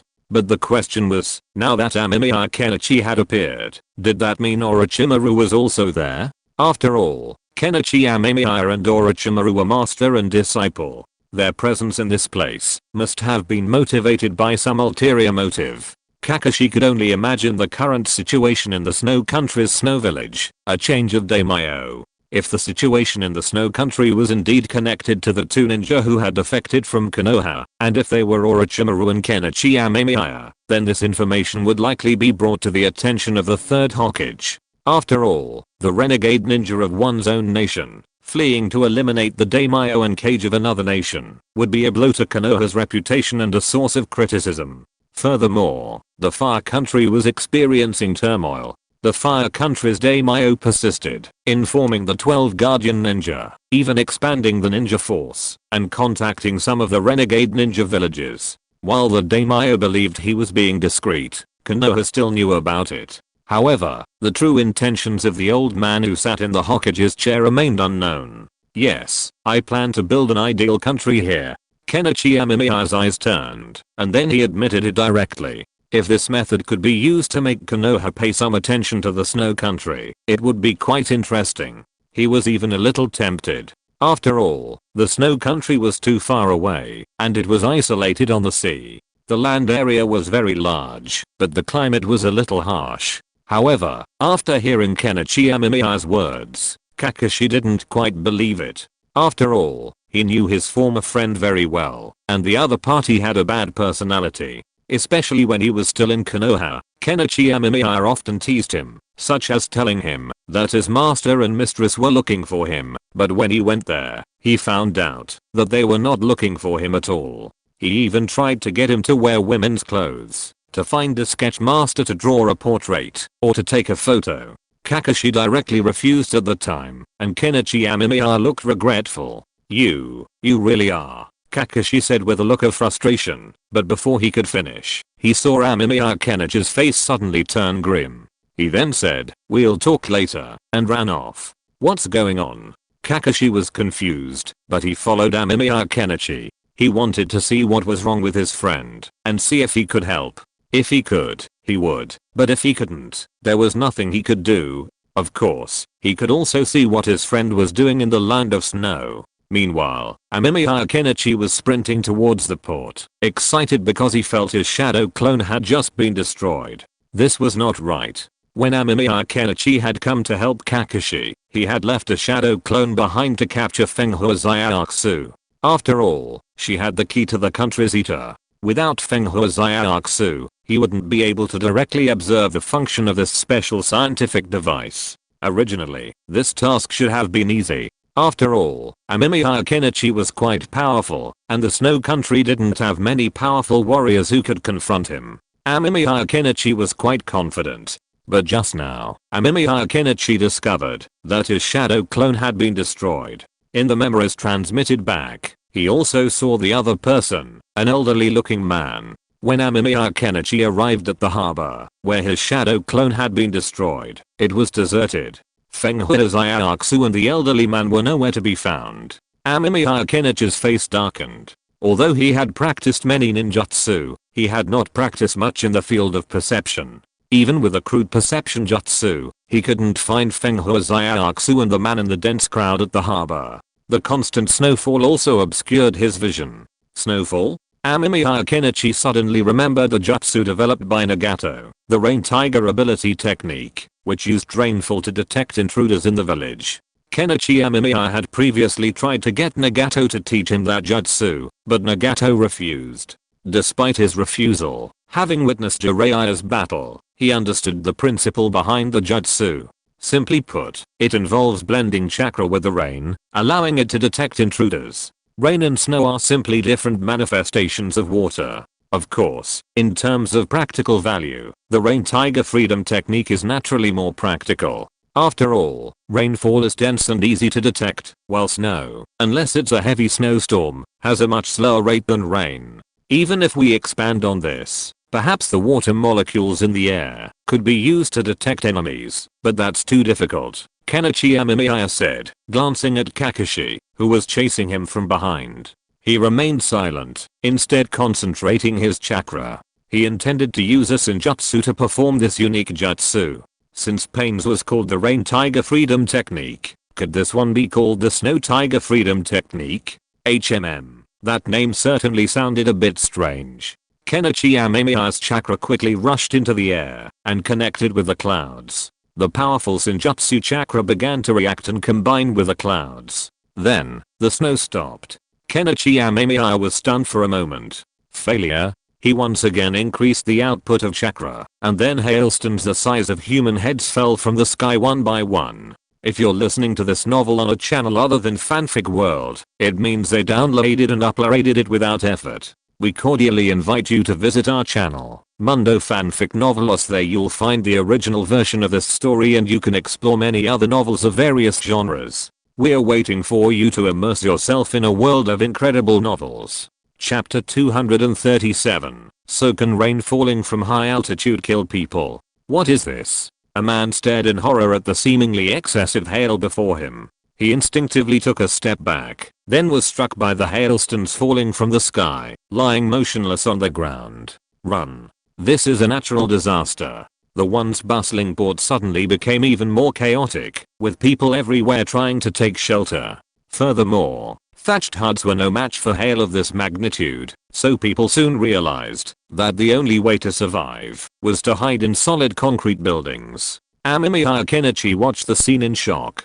To be honest, he had only intended to develop a sensing jutsu similar to the Uchiha jutsu to locate the escaping Fenghua Zyakusu and the individual who had dispersed his shadow clones. However, he had unexpectedly developed a jutsu of a different level. While strictly speaking, this jutsu wasn't particularly powerful, its large area of effect and random chance made it a jutsu of the A level. He suddenly remembered a joke. A peasant woman infiltrated a group chat of highly intelligent people. One day, someone asked, "Can a drop of water falling from a height kill someone?" The group immediately engaged in a heated debate until the peasant woman replied, "Hasn't anyone ever been caught in the rain?" and was subsequently kicked out. But the question wasn't really worth discussing. Even a water ball the size of a human head dropped from a height would quickly break into many smaller droplets due to the surface tension of the water. The diameter of small raindrops is extremely small, and when raindrops fall from a height, they are affected by air resistance. The faster the acceleration, the greater the resistance, ultimately forming an average, uniform motion. Most raindrops fall at a speed of 9 meters per second. While this might seem impressive, it's actually quite modest. Coupled with the diameter of the raindrops, they rarely injure anyone. The largest raindrops, driven by wind, would only cause a slight pain, not a life-threatening impact. But this is rain, a liquid, so it's subject to resistance and surface tension. If it were solid ice, the destructive power would be self-evident. Even an egg dropped from a 10-story building or higher could be fatal. The threat posed by objects dropped from high altitudes is extremely high, as objects often generate significant kinetic energy. A can easily shatter tempered glass, which is why people initially fantasized about space-based weapons. However, in reality, these so-called space-based weapons have proven ineffective. To achieve the desired effect, they require a sufficiently high kinetic energy. "I don't think this house can hold up much longer," Amemiya Kenichi said, looking at his own house. It was constructed of wood and concrete, topped with a layer of sheet metal. But it seemed doubtful that this could stop a can. And with hail this large, even the sheet metal above wouldn't hold up for long. "Are you going to destroy this country?" Kakashi was also paralyzed. He had naturally witnessed the scene, and it was undeniably frustrating. Such massive hailstones, and this one was actually connected to his friend. Inexplicably, Kakashi felt a rift between them. "I said I was just trying to develop a sensing jutsu. Do you believe me?" Amemiya Kenichi was a bit amused. This jutsu was thrown down, and they were looking for someone. Looking for mincemeat, more likely. But hailstones this large would probably be a headache for the other party. Those that didn't hit anyone fell directly onto the ground, scattering and turning into ice and water. While the other party was a powerful ninja, he still had the burden of Fukakoyuki with him. It would be difficult for him to escape quickly, unless he simply abandoned her. "You said this was a sensing jutsu?" Kakashi couldn't hold back. What kind of sensing jutsu was used like this? It couldn't be that he was just trying to sense the enemy's location. So he simply destroyed the place completely and forced them to escape. Just as Amemiya Kenichi was about to explain things to Kakashi, he suddenly sensed something was amiss. He smelled the scent of black gunpowder. The scent was very faint, barely perceptible, and he had only just begun to notice it. "No, hurry up." Amemiya Kenichi hurriedly dragged Kakashi out of the house. Moments later, the house was blown skyward, its powerful blast even lifting the roofs of neighboring houses. Suddenly, a burst of curses erupted from within, leaving Amemiya Kenichi sighing. It seemed that, no matter what world, curses were so easily coined. These guys were so talented. He wanted to write them down in his notebook, so he could use them when he cursed Obito. However, Amemiya Kenichi's focus remained on the surroundings. The explosion was likely dynamite. It was stable, and since time bombs and the like were unheard of in the ninja world, it was likely detonated by someone else. The detonator might still be nearby. As expected, Amemiya Kenichi's Sharingan detected a figure. He quickly pursued and cornered the man outside the harbor.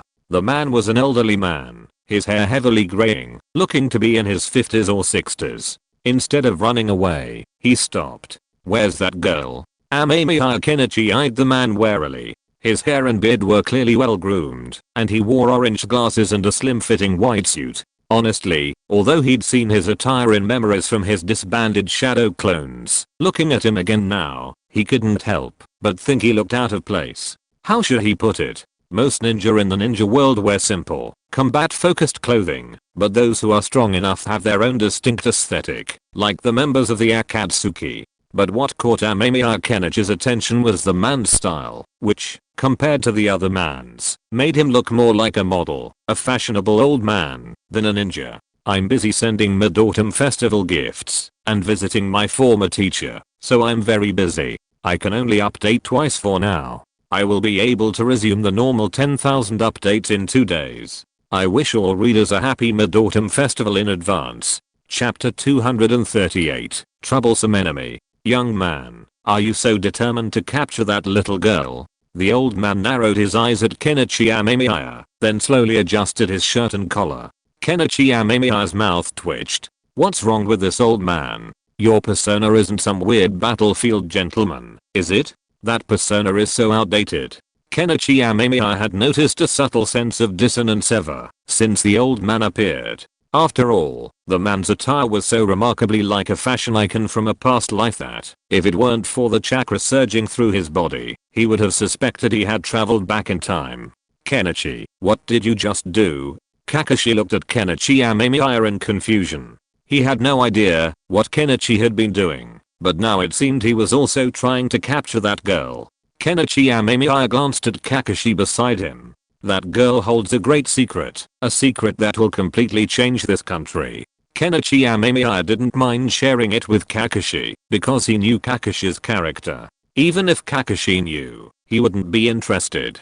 Besides, Kenichi Amemiya didn't like the idea of a misunderstanding followed by mutual understanding and forgiveness. It was too boring. Kakashi nodded at this. It seemed his friend was coming for him, but he wasn't expecting the old man to stop him, just as he was about to capture him. Although Kenichi Amemiya was talking to Kakashi, he didn't stop fighting his enemies. As he spoke, a shadow clone of Kenichi Amemiya spun around and landed behind the old man. Where's that girl? I just want something from her.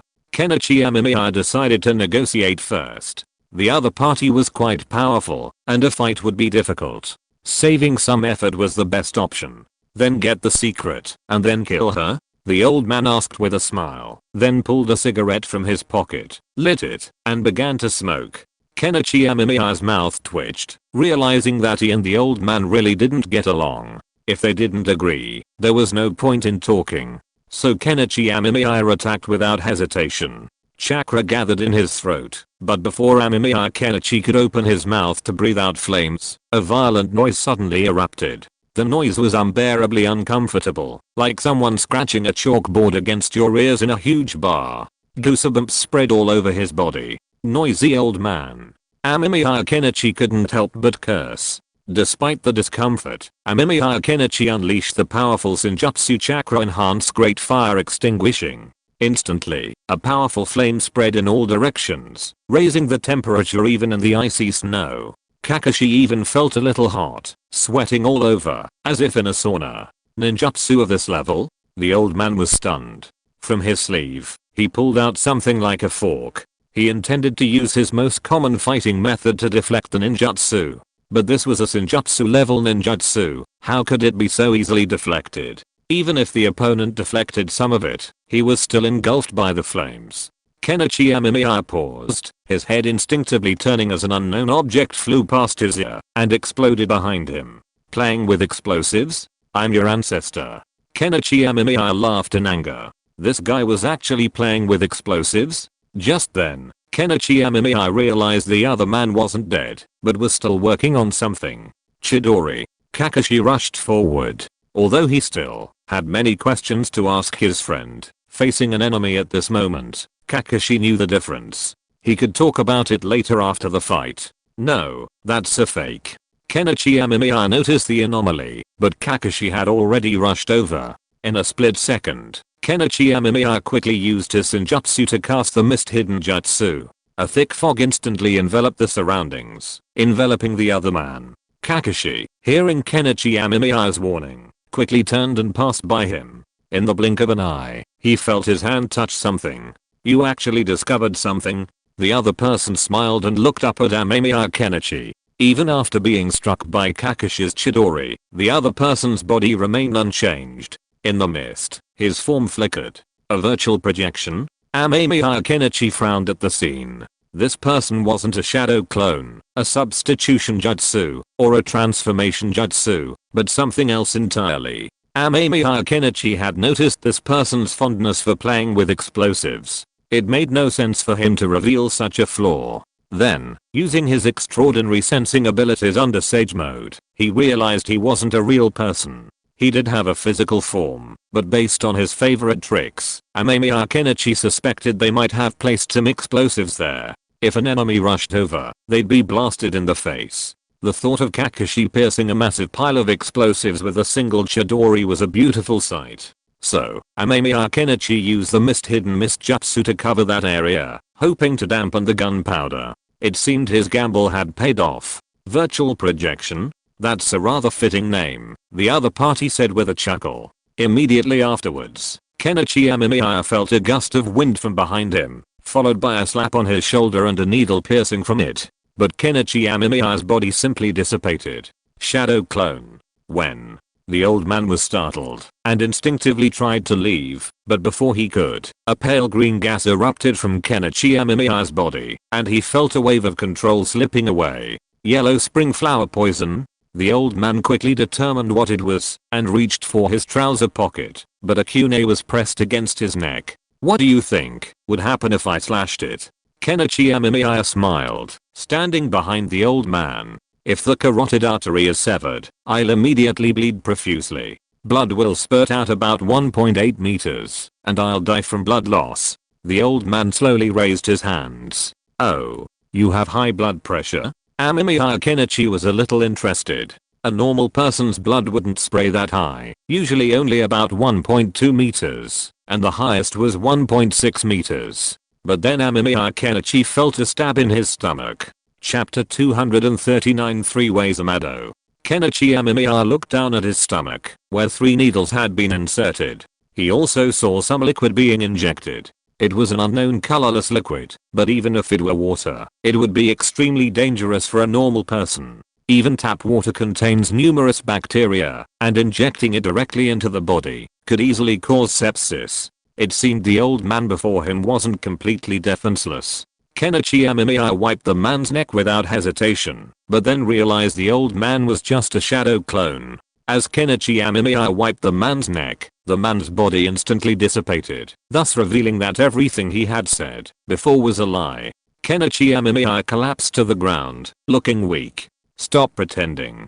This isn't your true form, is it? I can detect the active lightning chakra on your surface. The old man's voice rang out, and the man appeared in the thick fog. The old man was smoking. Amemiya Kenichi glanced at him. Wow. Another one with similar hobbies to the Sandame. He should be able to trigger the other man's cancer, but he didn't know if he had any means to counteract it. How did you find out? Amemiya Kenichi emerged from the thick fog, his eyes wary as he looked at the old man before him. He was a rather formidable individual, and Amemiya Kenichi had previously noticed that he seemed to possess the ability to reflect ninjutsu, which puzzled him. Reflecting ninjutsu wasn't impossible, but it was difficult. Uchiha Madara's weapon, the Uchiha fan, had a similar effect, but it was clear the other man wasn't carrying one. The Uchiha fan was a valuable item. Amemiya Kenichi remembered that after Uchiha Madara's death, it was probably still in the Uchiha clan's quarters. He wondered why Obito hadn't used it yet. Was he unaware of its effects, or hadn't told him? Or did Obito feel the time was not right for such a powerful weapon? However, Obito could have gotten away with it. The only problem was that Kenichi Amemiya needed to find Uchiha Madara's base, take the Uchiha fan from there, and research why it could deflect ninjutsu. I can tell, the old man said bluntly. Meanwhile, Kenichi Amemiya noticed something strange about the man's eyes. Under certain lighting and angles, they seemed to have a metallic sheen. A prosthetic eye? That was Kenichi Amemiya's first reaction.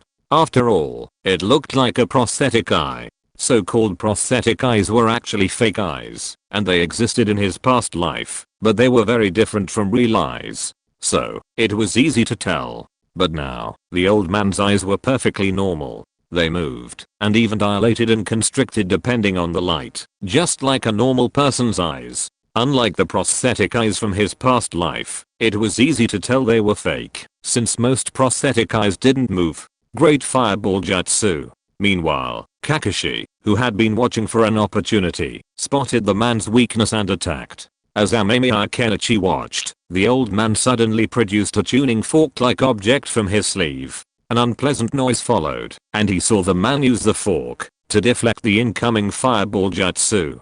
Kakashi was clearly caught off guard, but fortunately, with his extensive combat experience, he quickly dodged, staring at the old man in confusion. "Are you Sanzu Amado?" Amemiya Kenichi suddenly thought of a possibility.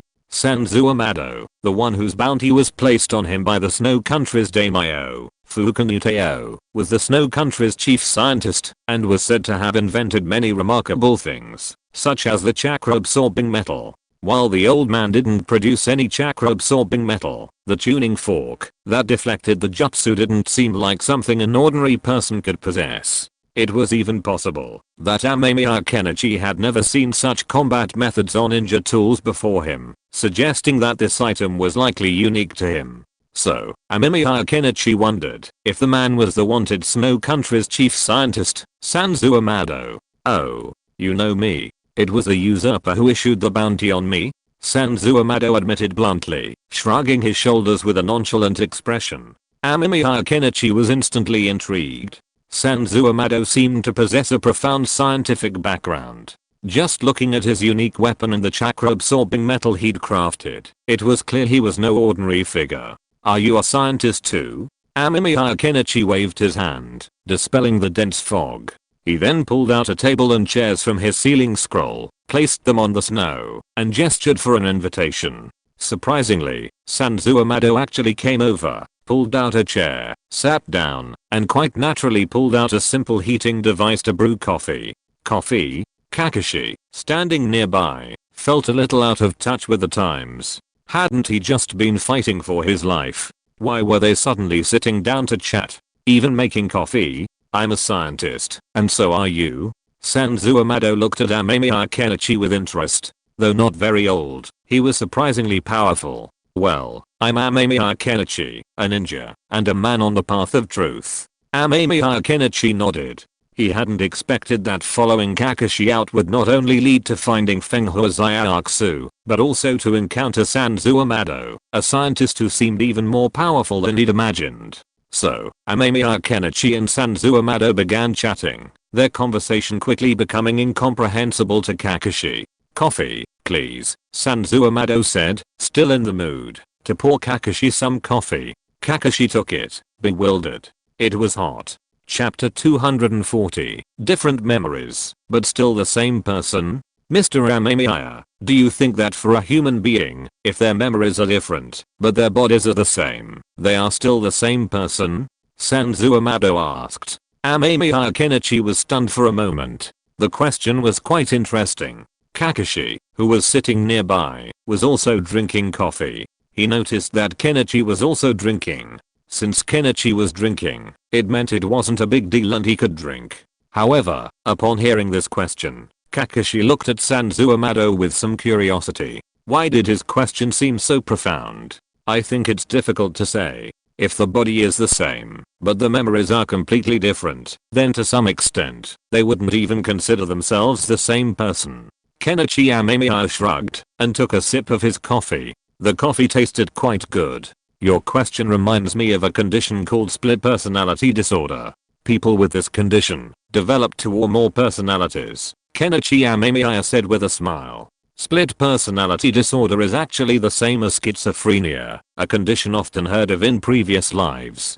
A person, due to various reasons, develops multiple or even single personalities. Each personality type can have distinct personalities and behaviors, and while many people are familiar with the concept of split personality, the question of whether each of these individuals can be considered a separate person is a thorny one. It's well known that some individuals with mental illness cannot be held fully criminally responsible. Even if they kill someone, they can't be sentenced to death, but can instead be sent to a mental institution for strict supervision. However, even beyond these issues, the question of whether the different personalities of individuals with split personality types can enjoy the rights of normal individuals is a very serious one. This is a complex issue involving ethics, law, and medicine, and the discussion alone could take a long time. "Mr. Sanzu, are you asking this question because of something?"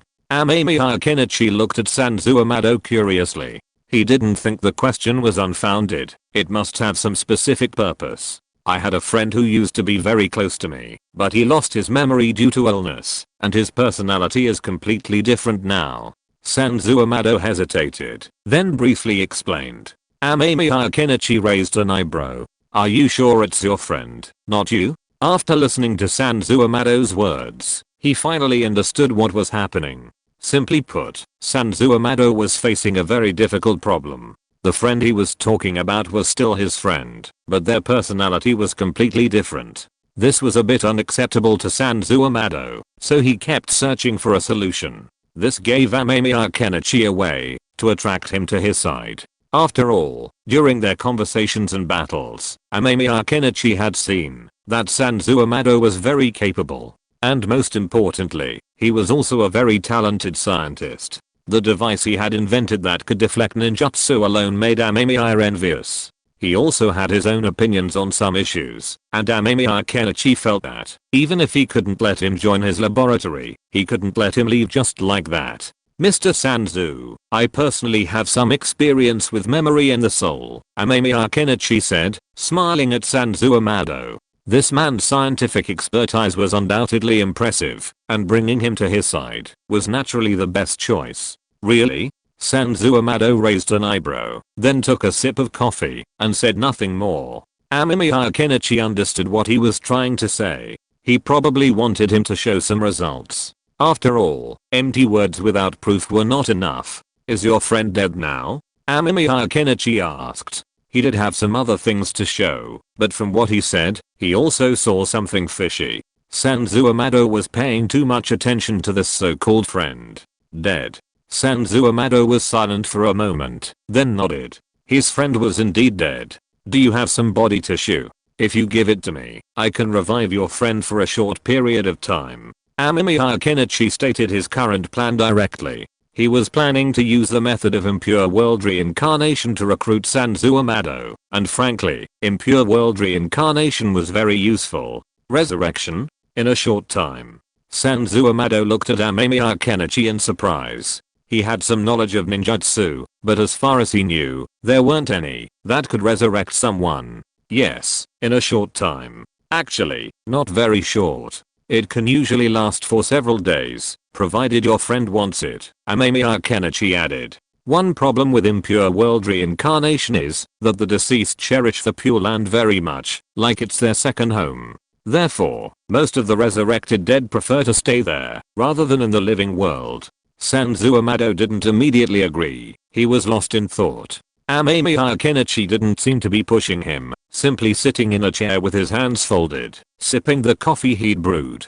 It was clear that this old man, besides his scientific expertise, was also quite knowledgeable about coffee. Let me ask, does it have to be from the deceased? Or can another clone be used? Amemiya Kenichi was a little surprised by Sanzu Amado's question. It seemed this person had some knowledge of cloning, so his question made sense. Perhaps the clones didn't exhibit the personality of the deceased they'd hoped to resurrect, or perhaps they weren't the same person. Of course, this requires the deceased. Otherwise, if you give me another clone, I might be able to revive it, Amemiya Kenichi said enthusiastically.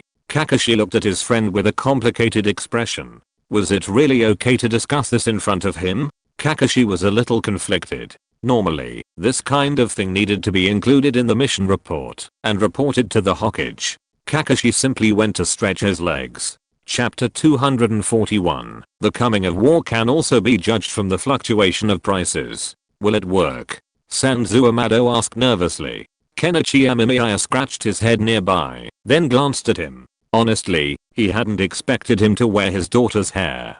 Perhaps concerned that, if Kenichi Amemiya resurrected the woman, he would undoubtedly know her gender, and concealing it would be difficult. Sanzu Amado laid it bare. He revealed that he wanted to resurrect none other than his daughter, who had died of an illness. Sanzu Amado had been researching ways to bring his daughter back to his side, but so far, he had made little progress. The cloned daughter wasn't the same one he'd lost, and her extreme personality and violent temper were unacceptable to Sanzu Amado, so he sought other, better methods. Learning that this jutsu required a living sacrifice, Sanzu Amado, who had previously assisted Fuuka Koyuki, promptly grabbed a snow country ninja who was cleaning the harbor streets and threw him in front of Kenichi Amemiya.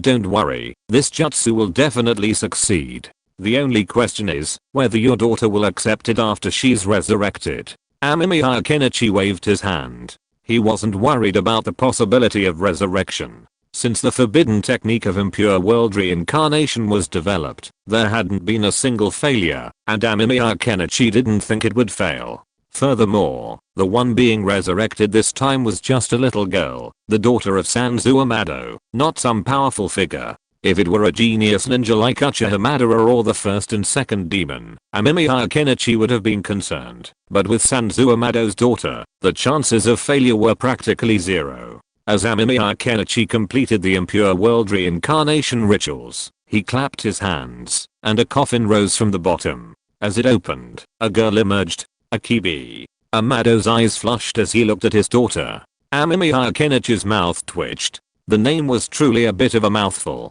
Akibi. It didn't sound like a girl's name. But looking at the girl before him, Kenichi Amemiya noticed she was quite pretty, with delicate features and a unique beauty. The cracks on her face, caused by the impure world reincarnation, were a bit creepy. Father? Akibi opened her eyes, looking around blankly, before noticing Sanzu Amado trembling toward her. Kenichi Amemiya watched the father-daughter reunion without saying anything, but sat down to the side and drank tea. He decided to give the father and daughter some space, a way to win over Sanzu Amado. After all, no one wants to be watched while they're expressing their feelings, right? Kenichi Amemiya had also obscured the impure world reincarnation process to prevent Sanzu Amado from copying and pasting. While Sanzu Amado didn't seem like he'd do such a thing, it was still better to be cautious. Are you planning on recruiting him? Kakashi sat across from Kenichi Amemiya. He also saw the coffin float up, but he had no idea what kind of ninjutsu it was, only that it was probably a forbidden ninjutsu. Almost. Kenichi Amemiya nodded. Sanzu Amado also said that the thing he developed was called a ninjutsu rebound device, which could rebound most ninjutsu. The specific amount of ninjutsu it could rebound was still in the testing phase. However, the rebounding mechanism and the principle were not explained. Kenichi Amemiya could understand that, after all, this kind of core technology was definitely not something that could be discussed casually. But this thing was very powerful. If they made a larger version, or took this principle and made it into something else, and made it work on bases and airships, wouldn't it become a different kind of protective shield? It was an enhanced version of the jutsu, capable of directly deflecting incoming attacks. This would ensure the safety of the airship. They could even go a step further and try to develop a shield capable of protecting against physical impact. After seeing the mysterious jutsu deflection device, Kenichi Amemiya had some fascinating ideas, but they required the involvement of Sanzu Amado. While Kenichi Amemiya could try to coerce Sanzu Amado into working for him, he knew that for a scientist of his caliber, willing work sometimes yielded better results. Kakashi looked at Kenichi Amemiya as he sipped his tea with a complicated expression. His friend remained the same, seemingly more mature, but his personality remained unchanged. Kakashi, by the way, how's Kei doing lately? Kenichi Amemiya glanced at Amado, who was catching up with his daughter. It looked like he'd be away for quite some time, so he might as well ask Kakashi for some additional information. Of course, his purpose couldn't be revealed so quickly. He could start with some small talk, casually exploring Konoha's current situation. Kakashi didn't mind discussing these matters with Amemiya Kenichi, but when he asked about the recent situation in the village, Kakashi fell silent. I remember when we were on missions, a set of ninja tools only cost a little over 3,000 taels. I didn't expect they'd sell for 4,000 or 5,000 taels out there. Amemiya Kenichi sighed. It's not cheap in the village anymore now. A set of ninja tools has reached 4,300 taels. Kakashi couldn't help but interject. Amemiya Kenichi raised an eyebrow. Have prices in the village gone up? And the increase has been so rapid. Sometimes, price information is crucial, but the people in the Hokage world don't have much of an idea about it, so Kakashi didn't think it was necessary to keep it secret. Amemiya Kenichi pondered. Ninja tools are essentially a set of handy items. Every ninja carries one when they go on missions. It contains items like kunai, shurikens, and even ration pills. So most of the time the prices of these things are very stable, but now there has been a sudden price increase, which means that a lot of these things were bought in a short period of time. Could it be that the Uchiha family couldn't help it? Chapter 242 Shell. If the Uchiha clan couldn't resist stirring up trouble, would that accelerate Akatsuki's plans? Amemiya Kenichi hadn't really considered the question. It was clear, however, that Konoha's current situation couldn't be easily resolved. It would have to be done slowly. The original story didn't explicitly mention why Akatsuki waited until Naruto had grown up and become stronger before implementing its plan. From what Amemiya Kenichi could tell, Akatsuki probably didn't yet have all the information or recruit enough personnel. Without Hiden and Itachi, however, the question arose as to when Akatsuki's plans would actually begin. Now that I think about it, I've changed so many things without realizing it. Amemiya Kenichi shook his head. He didn't really care about Konoha's affairs. With the Sannin and Danzo around, he probably wouldn't cause any major problems. His attention was still on Sanzuamado, who was still chatting. It was clear that after such a long separation, Sanzuamado and his daughter had a lot to say, but if they continued, it was impossible to tell when. So, Amemiya Kenichi walked over, and as soon as he did, Sanzuamado knew his intentions. I'll cooperate with you, but I'd also like to obtain some of your research data on this ninjutsu, Sanzuamado stated directly. His recent conversation with his daughter had confirmed that the girl before him was his real daughter, not some fake clone. From her personality to her memories and even her little habits, she was exactly like his daughter. So, at that moment, Sanzuamado had already decided to cooperate with Amemiya Kenichi. Furthermore, this was the organization's requirement. A wise choice, but you should know there's no such thing as a free lunch in this world. Amemiya Kenichi shrugged. Obtaining the impure world reincarnation research data wasn't a problem, but it would certainly require something. I have a set of data on cloning that I can use in exchange, Sanzuamado stated directly. Knowing that Amemiya Kenichi had also researched cloning, this offer was undoubtedly attractive. Kenichi Amemiya admitted he was indeed intrigued. After all, it was cloning, and he had already seen some of Sanzuamado's work, a cloned corpse of his daughter.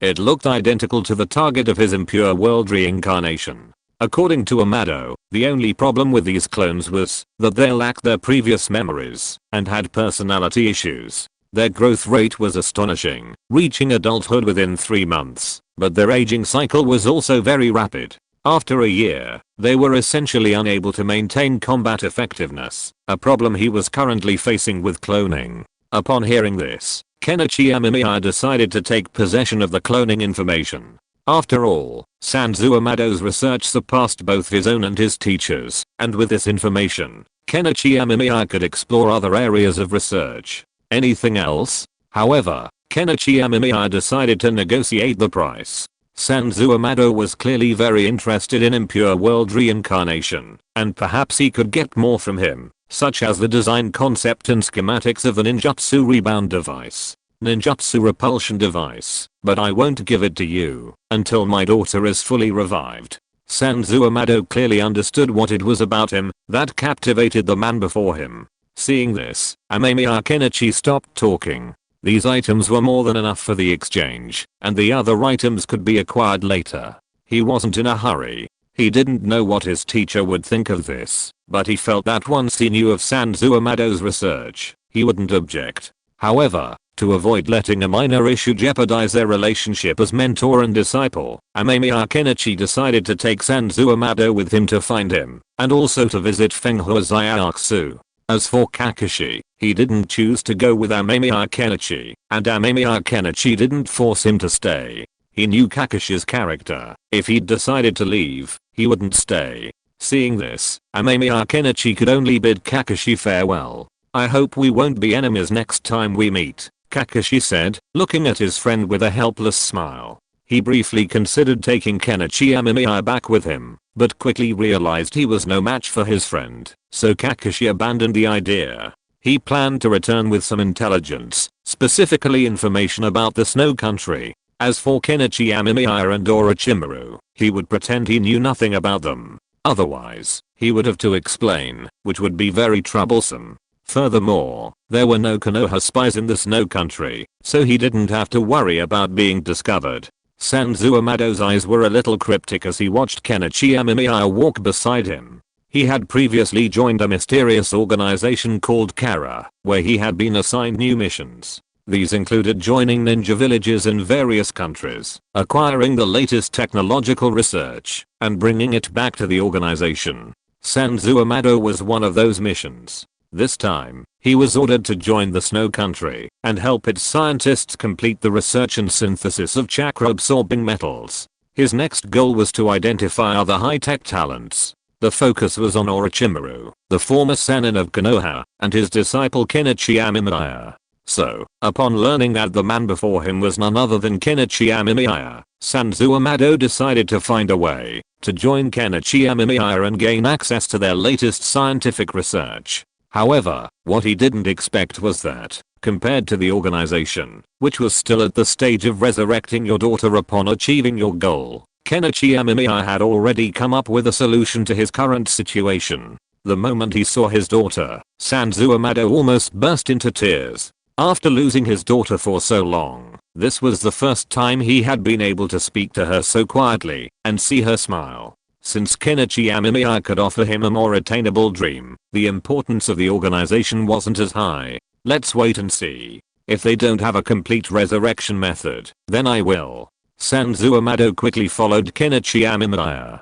Chapter 243, Fenghua's Iakusu, eager for revenge. HMM. So this person possesses a superior cloning system? When Amemiya Kenichi approached his teacher, he was fiddling with a piece of bright silver metal. Upon hearing his words, a hint of interest crossed his face. Yes, sensei, although his cloning has its own issues. Amemiya Kenichi explained the story of Sanzuamado. Honestly, he felt that Sanzuamado's cloning technology was, in some ways, more suitable for producing clone armies. Its rapid growth cycle allowed it to quickly reach full combat effectiveness. While it could only last about a year, it was still quite impressive. He wondered if these clones could learn ninjutsu. If not, their practicality would be greatly reduced. However, Amemiya Kenichi felt that with his teacher and Sanzuamado around, refining the cloning technology wouldn't be difficult. That's an interesting question, but I've never encountered anything like it before.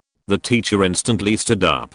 Just as Amemiya Kenichi had thought, Orochimaru was indeed very interested in the matter, and even had some interest in Sanzuamado himself. Seeing this, Kenichi Amemiya couldn't help but touch his nose. He looked at his excited teacher, feeling something strange inside. He couldn't quite describe how he felt, but it felt strangely awkward, like a close friend suddenly disconnected from him. Watching his teacher and Sanzuamado chatting, Kenichi Amemiya rested his hands on his cheeks, then quietly looked at them. He couldn't help but touch his nose, unsure of what was going on. Teacher?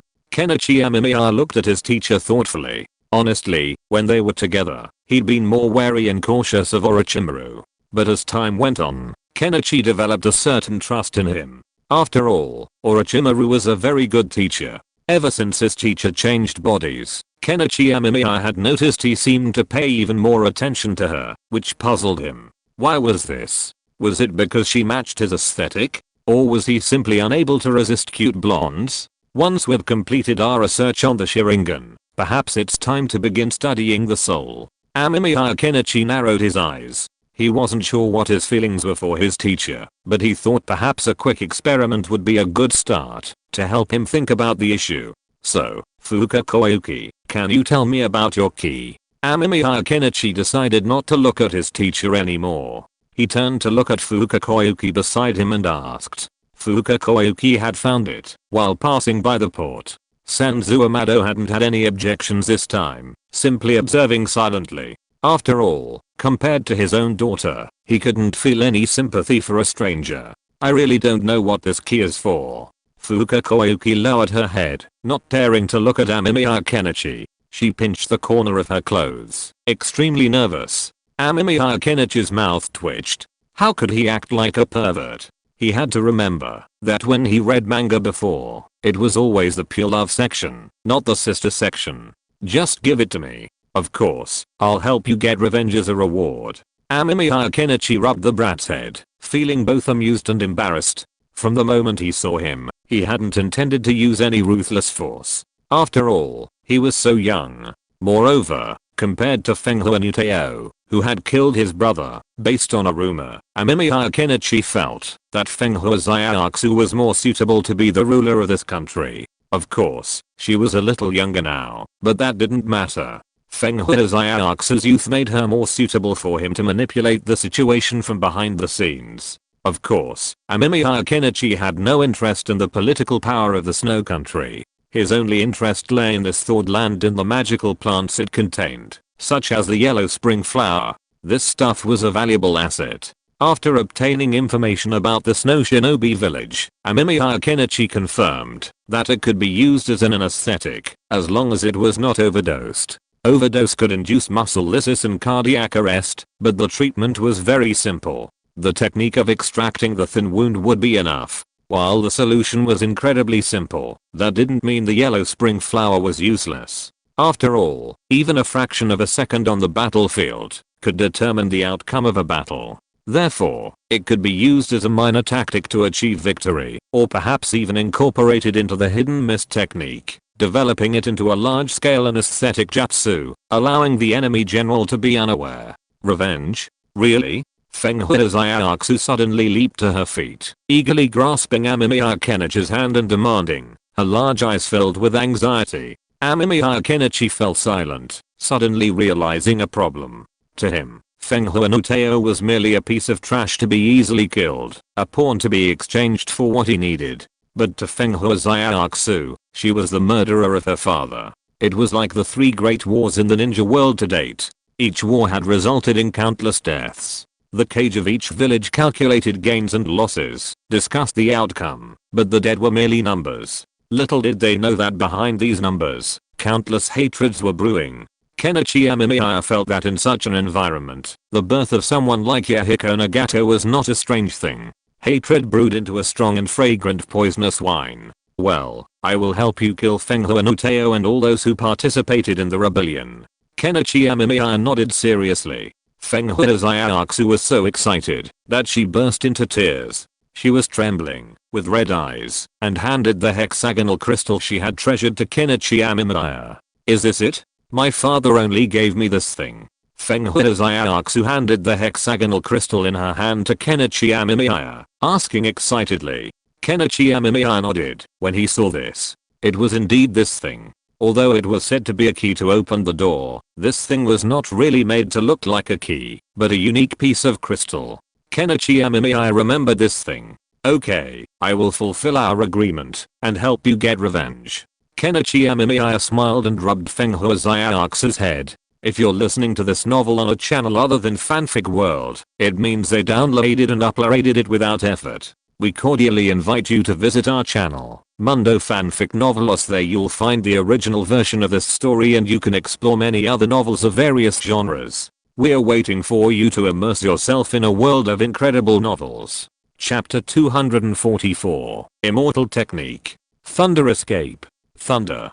Kenichi Amemiya felt that he was a very contradictory person. On the one hand, for the sake of experiments, he could tie an ordinary person to his operating table without any scruples, but on the other hand, facing the crying Fenghua Zaiatsu, Kenichi Amemiya would not mind helping her to get revenge. Although Fenghua Uteo would definitely not mind spending money to save his own life, Kenichi Amemiya felt that it was too disgusting to cooperate with such a person. For a rumor whose specific content he didn't even know, he could brazenly kill his brother. Kenichi Amemiya felt that it was an insult to call such a person a human being. Kenichi Amemiya himself could not do such a thing. Couldn't brothers sit down and talk? Unless there was really no affection between the brothers. But according to Fenghua Zaiatsu, her father was very good to Fenghua Uteo and was a competent big brother. Moreover, collaborating with Fenghua Zaiatsu would bring him even greater benefits. Although Amemiya Kenichi had no interest in the position of daimyo, having a country as an experimental location was a good option. Furthermore, current research subject, chakra parasite, research progress.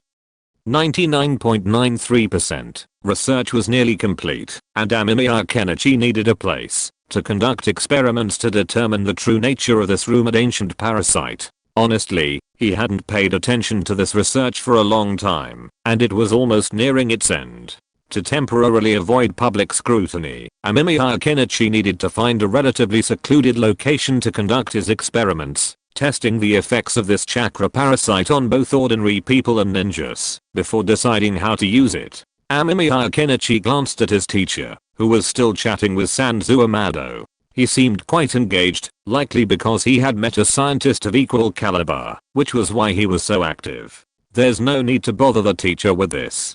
Zayatsu, let's go. Amemiya Kenichi stood up, stretched, and then looked at Fenghua Zayatsu, extending his hand.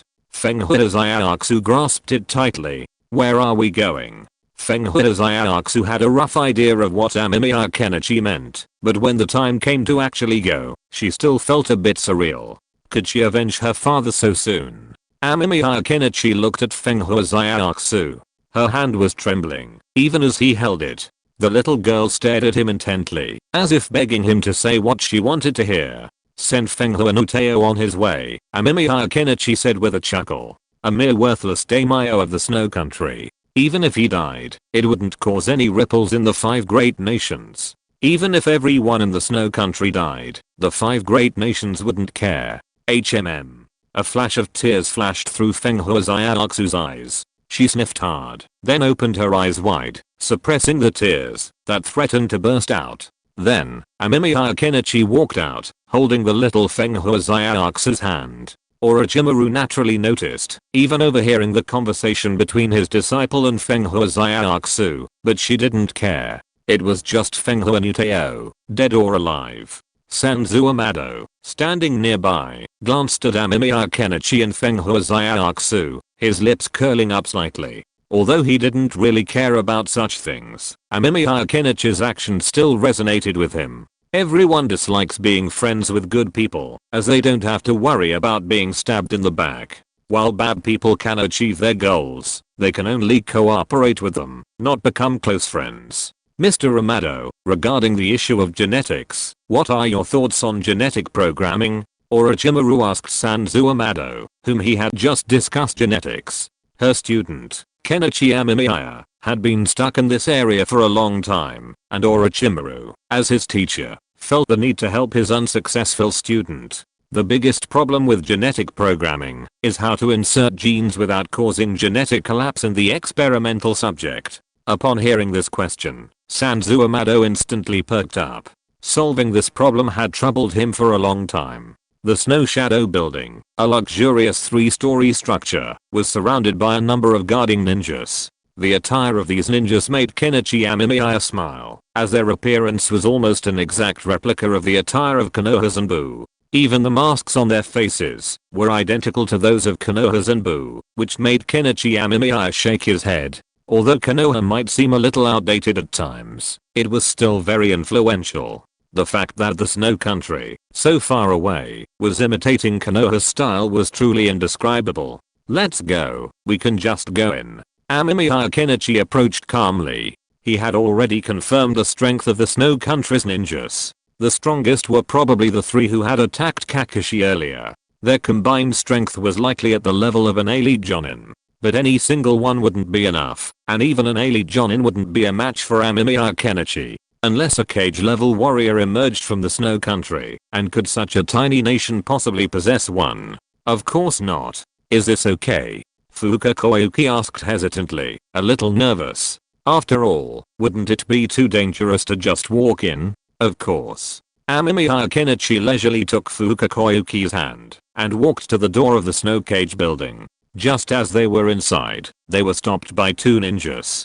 Who are you? What's your purpose here? The 2 snow country ninjas guarding the door looked at Amemiya Kenichi warily, questioning him. One of them was stunned for a moment upon seeing Fuka Koyuki beside Amemiya Kenichi, then a hint of ecstasy crossed his face. He then reached out, intending to snatch Fenghua Zaiatsu away. Amemiya Kenichi was speechless as he watched. Did these idiots from the Snow Ninja village have no idea what a strong person was? They were planning to snatch someone from him without even waiting for him to say anything. Amemiya Kenichi loosened his grip, then clenched his right fist, and pulled a thunderous sword from his left palm. The rumble of thunder echoed throughout the capital of the Snow Country. Chapter 245. How likely is it that thunder release will form the 1,000-armed Guanain? Did it thunder, but no rain? Several villagers in the Snow Country's capital looked at the sky in confusion.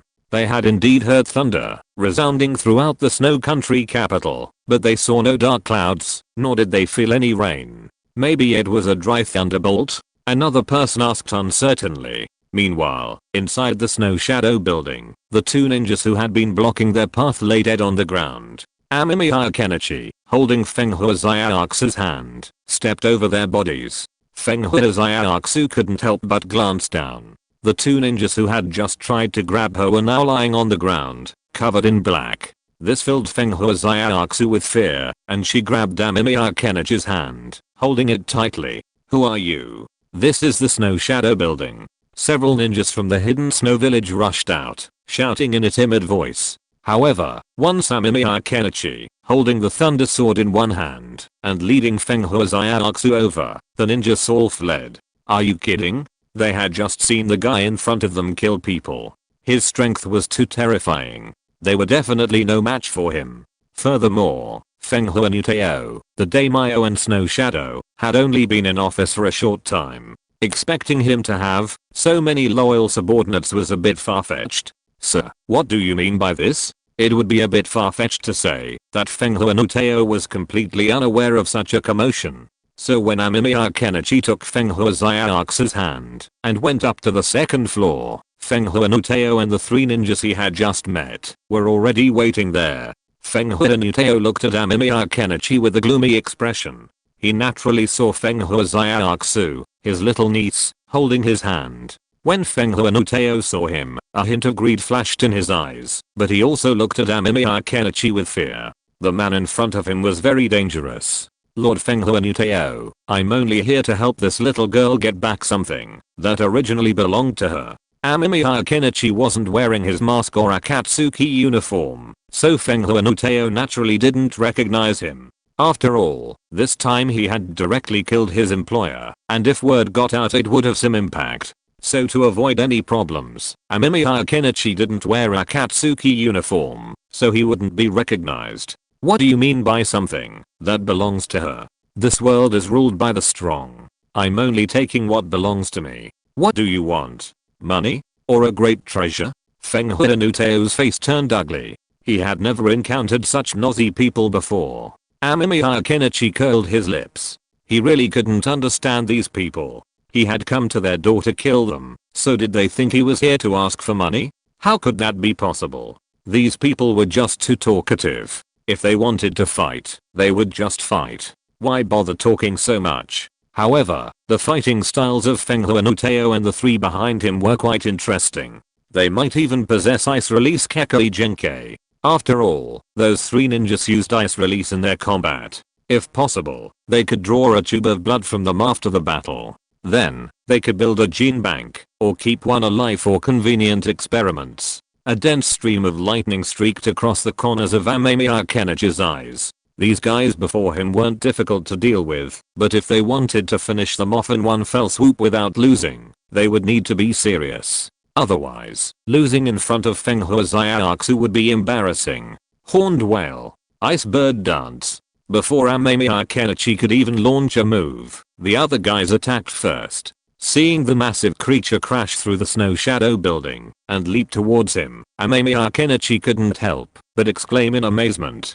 If nothing else, the scene was quite captivating. A whale this size, made of ice, was truly breathtaking. It would have won an award in a previous life. Amemiya Kenichi took a deep breath, and a raging flame erupted from his mouth, almost instantly engulfing the whale before him. It also struck Fenghua Nuteo and Langaya Zubeng in front of him. Damn it. What kind of fire jutsu is this? Fenghua Nuteo cursed. How could his worthless niece be so lucky? to have such a powerful figure defend her, and the 2 ninjas he had hired were away, otherwise. Before he could even manage to deal with the surging fire jutsu, a thick fog spread.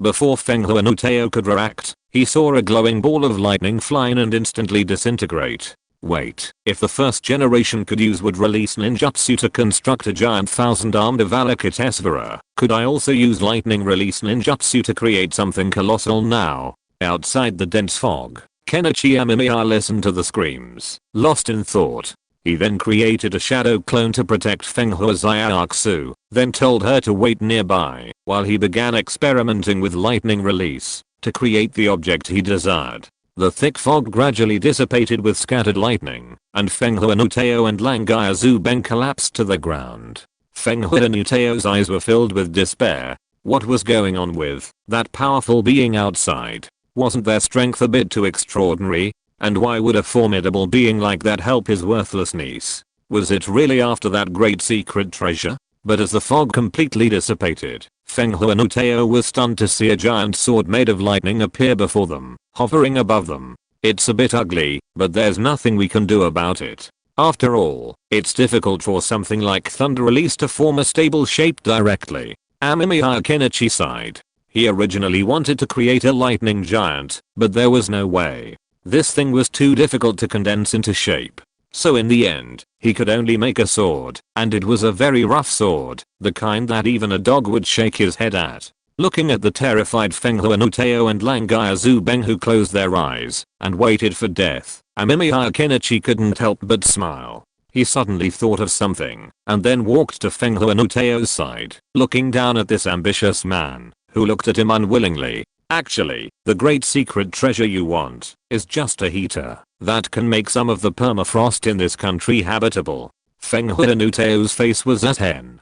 Chapter 246. Torture instruments in the name of love. You useless piece of shit. What do you think the great secret treasure is? How would you feel about killing your own brother for a heater? Amemiya Kenichi sneered. He simply loved playing these kinds of murderous tricks, especially after learning of his brother's pursuit. Fenghua no Teo was undoubtedly an ambitious man. He had brazenly attacked his own brother precisely to seize the so-called great secret treasure and ascend to the top of the world. While Amemiya Kenichi didn't know where his confidence came from, he undoubtedly harbored an obsession with the great secret treasure. You're lying to me, right? You're definitely lying to me. Fenghua no Teo glared at Amemiya Kenichi furiously, his eyes nearly popping out of focus. Why would I lie to you? Fenghua no Teo, I've already found Santo Amado. He told me that the so-called great secret treasure is simply a heater that will allow the snow country to have land suitable for farming and living. Amemiya Kenichi smiled. You lied to me. Looking at the completely frantic Fenghua no Teo, Amemiya Kenichi shook his head. It wasn't that he didn't believe it was that he didn't want to. After all, believing it would mean accepting that he had lost his life for such a piece of trash. Amemiya Kenichi grabbed Langai Azubeng and left, and the giant sword that had been suspended in the air fell. Fenghua no Teo and the other 2 ninjas were completely silent. The snow shadow building was gone, and all around them were ordinary people trembling in fear, along with some ninja wearing snow hidden village forehead protectors. Amemiya Kenichi dropped Langai Azubeng, who looked like a dead dog, to the ground, then had his shadow clones fetch Fenghua Zaiatsu. Now that the usurper was dead, it didn't mean the matter was over. He needed to help Fenghua Zaiatsu ascend to the throne, but she was too young, and the power of the young ruler was uncertain. However, with his support and his recent failed attempt at ninjutsu, no one dared to do anything. Furthermore, Fenghua no Teo had only been on the throne for a short time, so he probably still had some loyalists to Fenghua Zaiatsu's father. It's up to you now. The snow country can't be without a daimyo, and it can't be without a snow shadow. Amemiya Kenichi rubbed Fenghua Zaiatsu's head. Fenghua Zaiatsu bit her lower lip, glanced at the dead Fenghua no Teo, and took a deep breath. But I don't know how. Fenghua Zaiatsu lowered her head. After all, she was still young, and it was a bit far-fetched for her to think she could govern a country at such a young age. Amemiya Kenichi was a bit amused and embarrassed when he heard this, so he could only speak briefly on Fenghua Zaiatsu's behalf. In the end, Fenghua's Ayakusu undoubtedly became the new daimyo and snow shadow of the snow country, thanks to her surname. Although Amemiya Kenichi didn't specify the specific position, the tragic state of the snow shadow building was enough to shock many people. Watching Fenghua's Ayakusu nervously dealing with various questions, Amemiya Kenichi stood by with his hands folded. At his feet lay Langaya Zubeng, who had been tied up. "You're no good, ambitious fellow. This little brat is your puppet, right?" Langaya Avalanche sneered, spitting out a mouthful of saliva, attempting to spit at Amemiya Kenichi's foot, but he couldn't reach it. Kenichi glanced at the fellow but remained silent. He knew Langaya Avalanche had a good relationship with the two ninjas who had just died, and he probably wanted to die. "Why aren't you talking? Did I poke you?" Langaya Avalanche gave a sinister grin, and Kenichi couldn't help but sigh. This fellow was truly annoying. If he hadn't wanted to see if he had a rice release Kekkai Genkai, Kenichi would have sent him back to reunite with his brothers. "Go ahead, keep yelling, and then you'll know what it means to be worse than death." Kenichi stomped on Langaya Avalanche's head carelessly. If he fell into his teacher's hands, he'd be stuck between life and death. Look at Hidden, what a pitiful fellow. Kenichi Amemiya wasn't entirely sure of Hidden's current condition. After all, he was likely still trapped in his teacher's lab, soaking in nutrient solution. Kekkai Genkai consumables were extremely rare and precious. Studying these individuals' genes might reveal their Kekkai net. Kenichi Amemiya felt that the so-called Kekkai net was a skill only possessed by purebred Satsuki clan members. For example, Kaguya Satsuki in the Six Paths Sage possessed no Kekkai net, with the most common being the third Suchikage's Kekkai elimination. But constantly hearing this guy barking was annoying.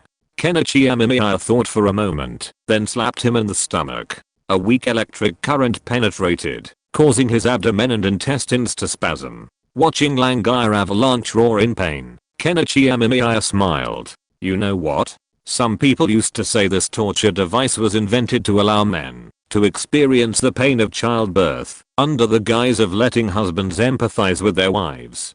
But that's completely different," Amemiya Kenichi said with a chuckle. He always respected every mother, but honestly, the childbirth experience machine he invented in his previous life was a complete idiocy. After all, men and women have different physiologies, so how could a man possibly experience such pain? Most of these machines use electrical currents to stimulate a man's abdominal muscles and organs, causing spasms and thus causing abdominal pain. However, these devices are extremely dangerous, as muscle and organ spasms can lead to necrosis and even death. There was a news report about a man who was dragged by his girlfriend to try this so-called machine and suffered intestinal necrosis, resulting in the removal of a section of his intestine. The marriage was naturally broken off, and he was even prosecuted. So, this childbirth experience machine is nothing more than a torture device disguised as love. The abuser holds it up, shouting, "Don't you love her?" Then torture others crazily. But if it is used to torture prisoners now, Amemiya Kenichi thinks there is no problem, and even if the other party has problems with his body, he can use the palm fairy technique to help the other party recover, and there is no need to worry about the other party's intestines being necrotic. "If you have the ability, kill me." Looking at the appearance of Langaya Avalanche, Amemiya Kenichi shook his head and directly used the Sharingan, and then he calmed down.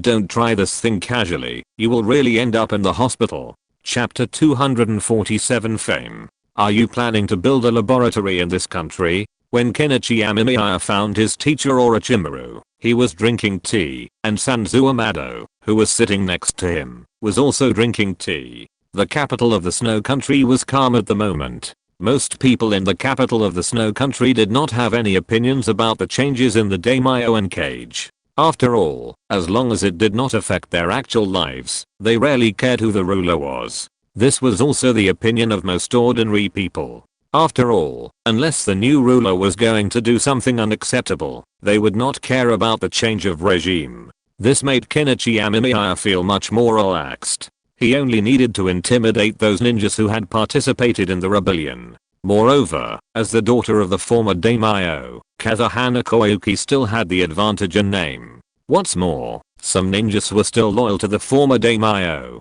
Kenichi Amemiya felt that it would not take too long to stabilize the situation in the snow country. Kenichi Amemiya glanced at Sanzu Amado. It seemed Sanzu Amado had already negotiated some kind of cooperation agreement with his teacher while he was out on business. Otherwise, the teacher would probably still be discussing science and technology. No, teacher, this place is too remote. It would take a long time to come here every time. Kenichi Amemiya shook his head. Although he had invented hot air balloons and airships could now provide fast travel, the problem was that getting from the land of rice to the land of snow took a while. Once or twice was fine, but if it took too long, it would be extremely grueling. It was like commuting in his previous life. The long commute made every commuter torture, not to mention that the journey from the land of rice to the land of snow would take 2 days by airship. There was nothing he could do. Although Kenichi Amemiya wanted to speed up, the land of snow was far away, so even by airship, the flight took a long time. Moreover, the weather conditions were so bad that he didn't dare use wind escape to accelerate, for fear of the airship being torn apart. While falling wouldn't be life-threatening, getting a new airship would be a hassle. Furthermore, the snow country is isolated overseas. While it might be desirable to maintain a laboratory there for a long period of time, the problem is that it's not the center of the ninja world, and setting up a laboratory there would be time consuming.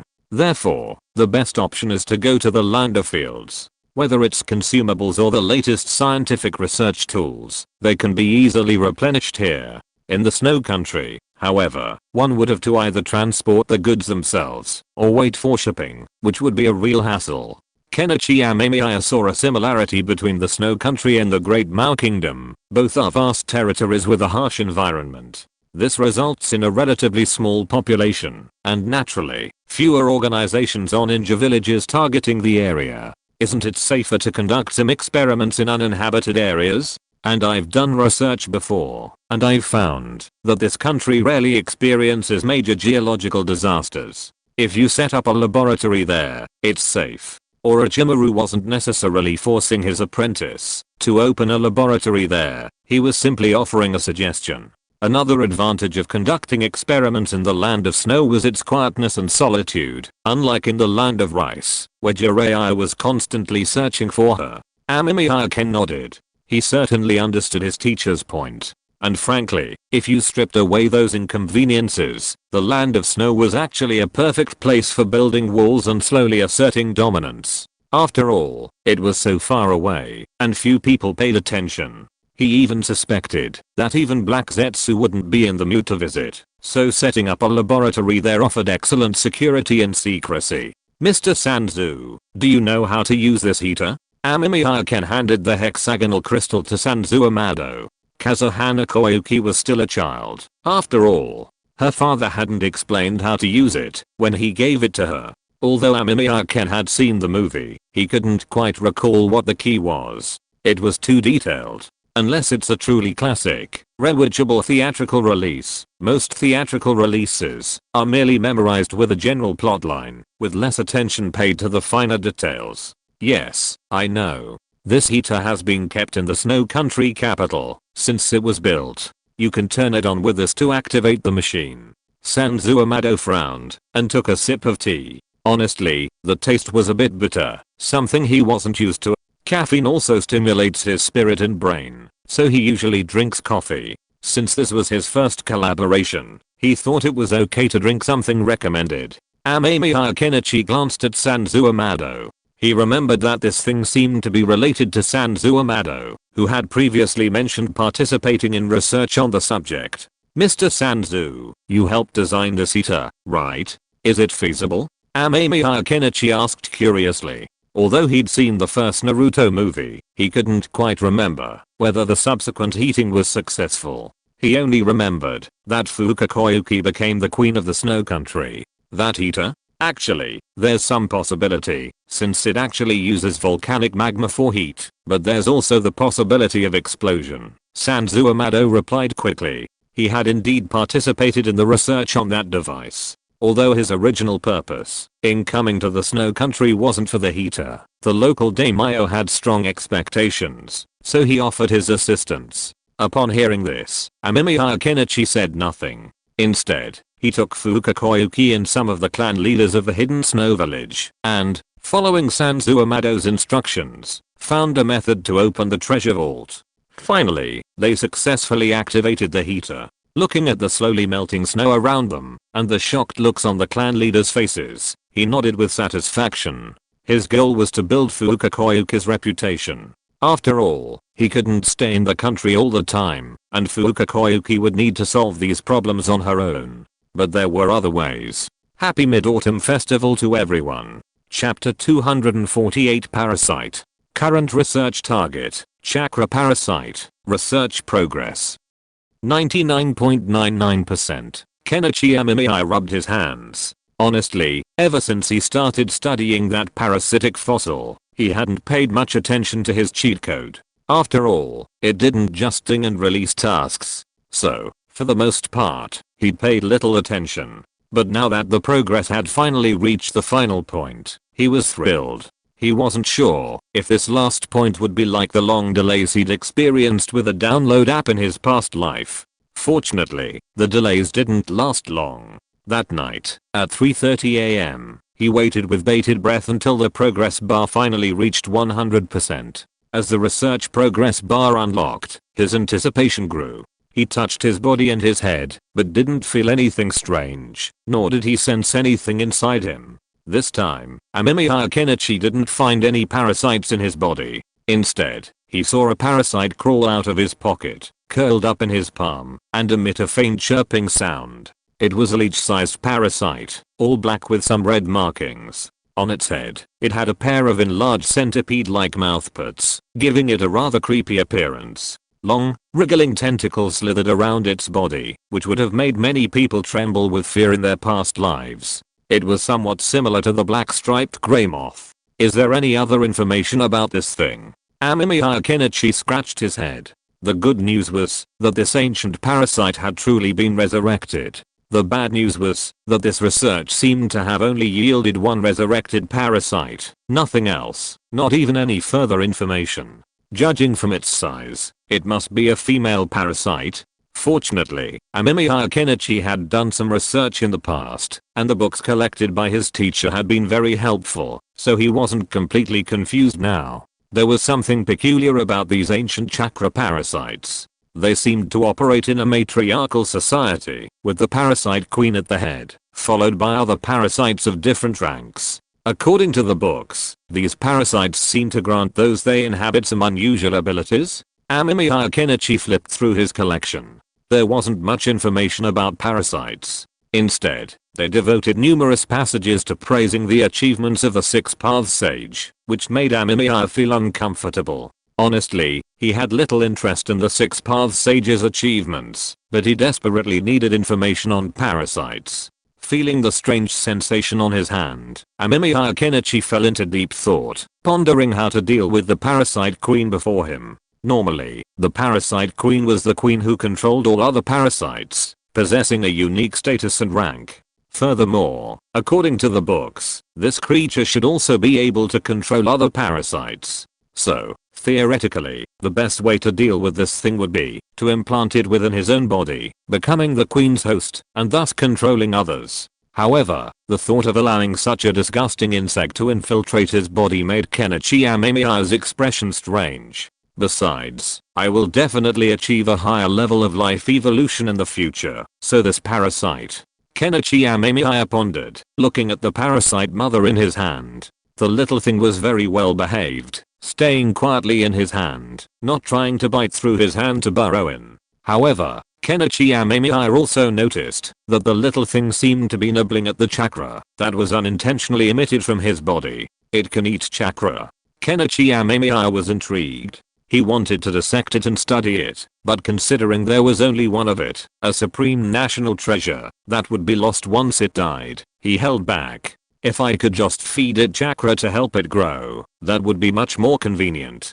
Perhaps I wouldn't have to worry about parasitism. As he watched the female insect quickly satiate itself and then whimper, the corner of his mouth twitched. He figured that, unless he were a female insect himself, he wouldn't consider letting a bug enter his body. But if this little creature truly possessed some ability to control other parasites, or even enhance a person's combat power, then it wasn't impossible to give it a try. After all, he couldn't possibly hand over such a bug to someone else to control, right? It seems so. He was stunned, realizing he'd fallen into a misunderstanding. Although it was a female insect, he could tell it was very close to him, even considering him a mother. This was a bit unbelievable. After all, most insects didn't have many ideas. Their actions were often driven by basic biological instincts, just like some female mantises feeding on males, to replenish their energy after exercise. It's difficult to apply human moral standards to a bug, but Kenichi Amemiya discovered that, perhaps due to his research, he and the bug had developed a close bond, and it was deeply attached to him. If so, then in a sense, was he the queen of the queen? Any command he gave would undoubtedly be carried out without reservation. Do a somersault, Kenichi Amemiya tried, but the bug didn't understand him at all. Could it be a form of verbal communication? Kenichi Amemiya pondered for a moment, then realized he seemed to be sensing the queen's thoughts. The queen didn't speak, merely conveying deep longing and reverence. Kenichi Amemiya tried the somersault command, and the queen quickly did. It works. What about suicide? Kenichi Amemiya tried again, and this time, as expected, the queen immediately attempted suicide, but he stopped her. Just as he thought, he was the king of the queen, and the strict hierarchy of the Zerg meant his orders would be carried out unconditionally. If that was the case, Amemiya Kenichi thought of someone who had just become the queen and snow shadow of this country. There was no better candidate than her. Chapter 249 Zerg Queen. It's all just like a dream. Fenghua Xiaoxu lay on her soft bed, reflecting on the day's events. A strange sense of absurdity washed over her. She couldn't imagine herself once a fugitive, pursued by a fugitive. But now she was the queen of the snow country, the snow shadow of the snow shinobi village. And the wicked uncle who had murdered her father and seized the throne of Daimyo was dead, his body reduced to charcoal, and now hung at the entrance to the snow country's capital, a warning to those with ulterior motives. Fenghua Xiaoxu had no objection. She used to be attentive and caring towards small animals, but now she had matured a bit. Dramatic changes in life often have the most profound impact on a person, even if they are not always what they expected. Mom and Dad, I miss you so much. If you were here, maybe I wouldn't be so tired. Fenghua Xiaoxu cried silently, hugging her pillow. She missed her father. After all, Fenghua Xiaoxu was just a little girl, and expecting a girl of her age to understand so much was a bit unreasonable. Fenghua Xiaoxu cried for a long time, finally managing to break free from the pain of her parents' departure.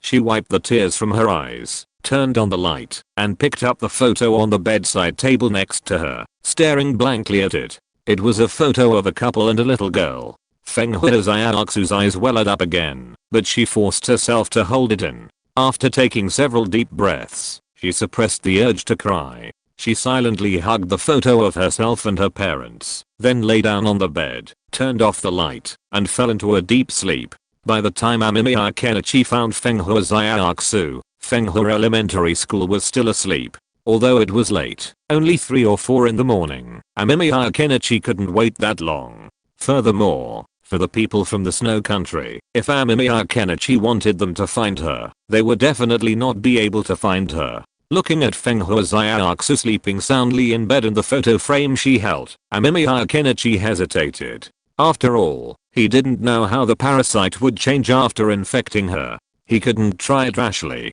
If the parasitism succeeded, and there was no way to change the host, it would be very troublesome. So, Kenichi Amemiya didn't plan to use other people for the experiment. It was just Fenghua Xiaoxu. Kenichi Amemiya stood there with an uncertain look on his face. The moonlight shone on him through the window, casting a dark shadow, and the moonlight also shone on Fenghua Xiaoxu. Xiaoxu? Kenichi Amemiya finally decided to wake Fenghua Xiaoxu up and ask her opinion. Although the queen insect was absolutely loyal to him, the opinion of Fenghua Xiaoxu was also very important. If the other party was unwilling, then forcing the other party would not achieve the effect Kenichi Amemiya wanted to achieve. So Kenichi Amemiya didn't plan to force Fenghua Xiaoxu. If she didn't want to, then he could just find someone else. Three-legged toads are hard to find these days, and two-legged people are also hard to find. In the ninja world, many people, driven by a desire to achieve a class leap or seek revenge, are willing to pay any price to achieve their goals. They'd risk anything, not just being infested by a parasite. Even biochemical transformation is possible, as long as they can obtain a wader. Surprisingly, upon waking up, Fenghua Zaiatsu agreed immediately, leaving Kenichi stunned. Wasn't her agreement a little too quick? That's a parasite. I don't know what the consequences would be. Are you sure? Kenichi looked at Fenghua Zaiatsu with amusement. The little girl displayed willpower and intelligence far beyond her peers. Anyone else would have been terrified by the sight of this terrifying parasite, resembling a black striped grey moth. The thought of having such a terrifying insect infiltrate their body was terrifying. If it weren't for Lord Amemiya, Fenghua Zaiatsu might have died at Fenghua Nuteo's hands by now. Fenghua Zaiatsu saw things clearly. She knew she didn't have the luxury of negotiating terms. Besides, if nothing else, just because Amemiya Kenichi had avenged her father's murder, Fenghua Zaiatsu would have willingly died for him. At the moment her parents died, Fenghua Zaiatsu had only one thought: escape, then find an opportunity to kill the bastard Fenghua Nuteo. Though she didn't have a blade, she had personally hung Fenghua Nuteo's body. She used a pulley system without any help, successfully suspending it. Amemiya Kenichi nodded. It seemed Fenghua Zaiatsu wasn't completely clueless. A person like her in the snow country wouldn't necessarily improve the country, but at least it would maintain stability. Furthermore, a long-term ruler would facilitate the smooth implementation of certain policies, preventing the cycle of generational change. As for what would happen next, once Fenghua Zaiatsu grew older, she'd likely become more adept at handling government affairs and other chores. And frankly, the existence of this parasite was a boon for Fenghua Zaiatsu. She wasn't particularly skilled, and Amemiya Kenichi had tested her, and while her physique was decent, becoming a ninja required training. While her own imposing presence would keep the snow country safe for a while, what would happen after she left? People's hearts were unpredictable. With the parasite, at least she could protect herself and gain some fighting power, preventing her from becoming a complete wreck. Well, then, with this parasite, I'll stay here for a while to observe the mother insect's abilities. Amemiya Kenichi nodded. After connecting with the mother insect through a wave of thought, the mother insect leaped onto Fenghua Zaiatsu's body. Fenghua Zaiatsu shuddered, the insect before her truly looking quite creepy. Amemiya Kenichi was nearby, recording the mother insect's parasitism method. It was simple enough. The queen worm slashed the skin on Fenghua Zaiatsu's shoulder, twisted itself inside, and the wound healed rapidly. Amemiya Kenichi raised an eyebrow. It seemed this queen worm possessed some kind of healing ability. That was quite interesting. Ugh. Fenghua Zaiatsu clutched at the bedsheet in pain. Amemiya Kenichi glanced at her. It seemed parasitism was painful. Chapter 250. A rich and beautiful woman falls in love with a poor boy. Wake up. There is no such plot in reality. Just as Amemiya Kenichi was worried Fuuka Koyuki might collapse, she suddenly calmed down. She lay still and motionless in bed. If he hadn't been able to see the rise and fall of her chest, he would have suspected she'd been in an accident. Body temperature is normal, breathing and heartbeat are normal, and I can't detect any problems at the moment. The Sharingan is useful, but it can't see through people, which is a bit of a problem. Amemiya Kenichi pondered, wondering if he should find a way to acquire a pair of Byakugan. The Byakugan could see through a person's meridians, and it wasn't clear if they could also detect parasites. The only problem was how to acquire them. After all, Amemiya Kenichi was well aware of their specific characteristics. As one of Konoha's two major Dojutsu families, along with the Uchiha, the Hyuga clan naturally held a preeminent position within Konoha. Compared to the Uchiha clan, currently ostracized by Konoha's leadership, the Hyuga clan was even more powerful and stable. However, this was also the family wisdom of the Hyuga clan, and the upper limit of the Byakugan couldn't be compared to the Uchiha clan's Sharingan.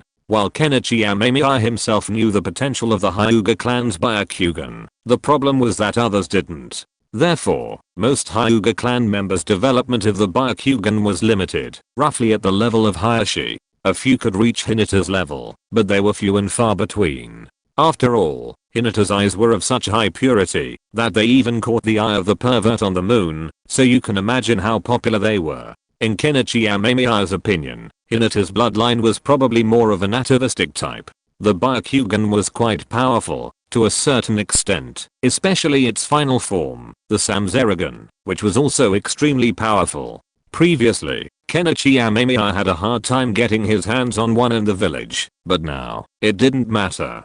Kenichi Amemiya decided to get one. As for the solution, it was relatively simple. Kenichi Amemiya planned to first ask his teacher if Konoha had any ideas. If Konoha had any, that would be great, and they could take the blame. If not, he would have to do it himself. As for the target, it was also very simple. The main family member would ideally be Hinata, but Kenichi Amemiya was quite fond of her, so he didn't intend to forcibly remove her. He would just need to obtain some information about the organization. Furthermore, his main research project was currently unfinished. Who knew if he could study Hinata's Byakugan and accidentally unlock the Samsara? Of course, Kenichi Amemiya knew that was impossible. Hinata's bloodline was excellent, otherwise she wouldn't have been targeted by the man on the moon, even planning to abduct her as his wife. It was incredible. Young Naruto had a new love rival, and a rather rude one at that, without even knowing it. However, it wasn't enough to directly unlock the Samsara. Naruto is so lucky. The girl who liked him has persisted for so long. If it were anyone else, what would happen? Amemiya Kenichi shook his head. Naruto and Hinata Hyuga's relationship has been quite complex. After all, Naruto didn't initially have any feelings for Hinata Hyuga. He even had a crush on Sakura. And for Hinata, the eldest daughter of the Konoha Hyuga clan, it was truly remarkable that she had been in love with Naruto for so long. It was like a wealthy beautiful woman falling for someone who was ostracized and bullied, and for so long. It was truly outrageous. Of course, it later turned out that this poor boy was indeed the type to be bullied by the poor. Amemiya Kenichi even felt that Hinata might have been designed by Kishimoto to be the underdog character, with Sakura as the wife. Who knew that the story would fall apart and Hinata took over? But that was the manga, not reality. Amemiya Kenichi didn't intend to interfere with Naruto's relationship issues, leaving him to make his own decisions. Awake. How do you feel? At this moment, Amemiya Kenichi noticed Fenghua Zyatsu open her eyes and hurriedly inquired. This was the only chakra parasite mother in the world. If it was gone for good. The mother chakra parasite was far more valuable than Fenghua Zyatsu herself. Fenghua Zyatsu could die, but the mother could not. I feel so strange. Fenghua Zyatsu looked around in amazement. It was clearly night, but she could see everything around her clearly, just as if it were daytime. She also felt her brain activity had increased significantly, and now she was even feeling hungry. Hearing Fenghua Zyatsu's gurgling sounds, Amemiya Kenichi smiled. He chuckled and handed her a few ration pills. After Fenghua Zyatsu swallowed them, her stomach even growled. This was not right. After all, Amemiya Kenichi could have eaten those ration pills for a whole day, but Fenghua Zyatsu had eaten them all, and still felt hungry. It seems your appetite has increased since you became a parasite. Is it because the parasite needs nutrients? Amemiya Kenichi thought it was possible. After all, parasites also need nutrients to grow, and based on the current situation, they have two sources of energy. One is probably chakra, as the mother insect had previously devoured my chakra. The second is probably normal energy acquisition, obtained through food. That's right. Fenghua Zyatsu was unsure. She could feel something inside her body. It wasn't unusual, but it felt strange. A faint voice in her mind kept saying, hungry, hungry, need to eat. It was mysterious, but it didn't affect her thoughts. Wait a moment. Amemiya Kenichi placed a hand on Fenghua Zyatsu's head, and a surge of yang chakra immediately flowed in. He controlled the amount, keeping it very small so as not to affect Fenghua Zyatsu's body. Soon, Amemiya Kenichi discovered his parasite in Fenghua Zyatsu's brain. After sensing his chakra, the mother insect became excited and immediately feasted on it. Once the mother insect was full, he withdrew his chakra. Just as he'd imagined, chakra itself was the perfect food for the chakra parasite. Eating chakra filled the stomach easily, unlike taking a large amount of Binglian pills. Looks like you need to find a way to become a ninja faster. Amemiya Kenichi smiled. The parasite had been successfully ingested. The next step was to study the parasite's properties. End of this chapter. Thank you very much for reaching the end. Don't forget to like. Looking for more exclusive content and immediate access? Subscribe to our Patreon. Remember, every like, subscription, or donation encourages us to continue. Thanks to everyone. See you in the next video.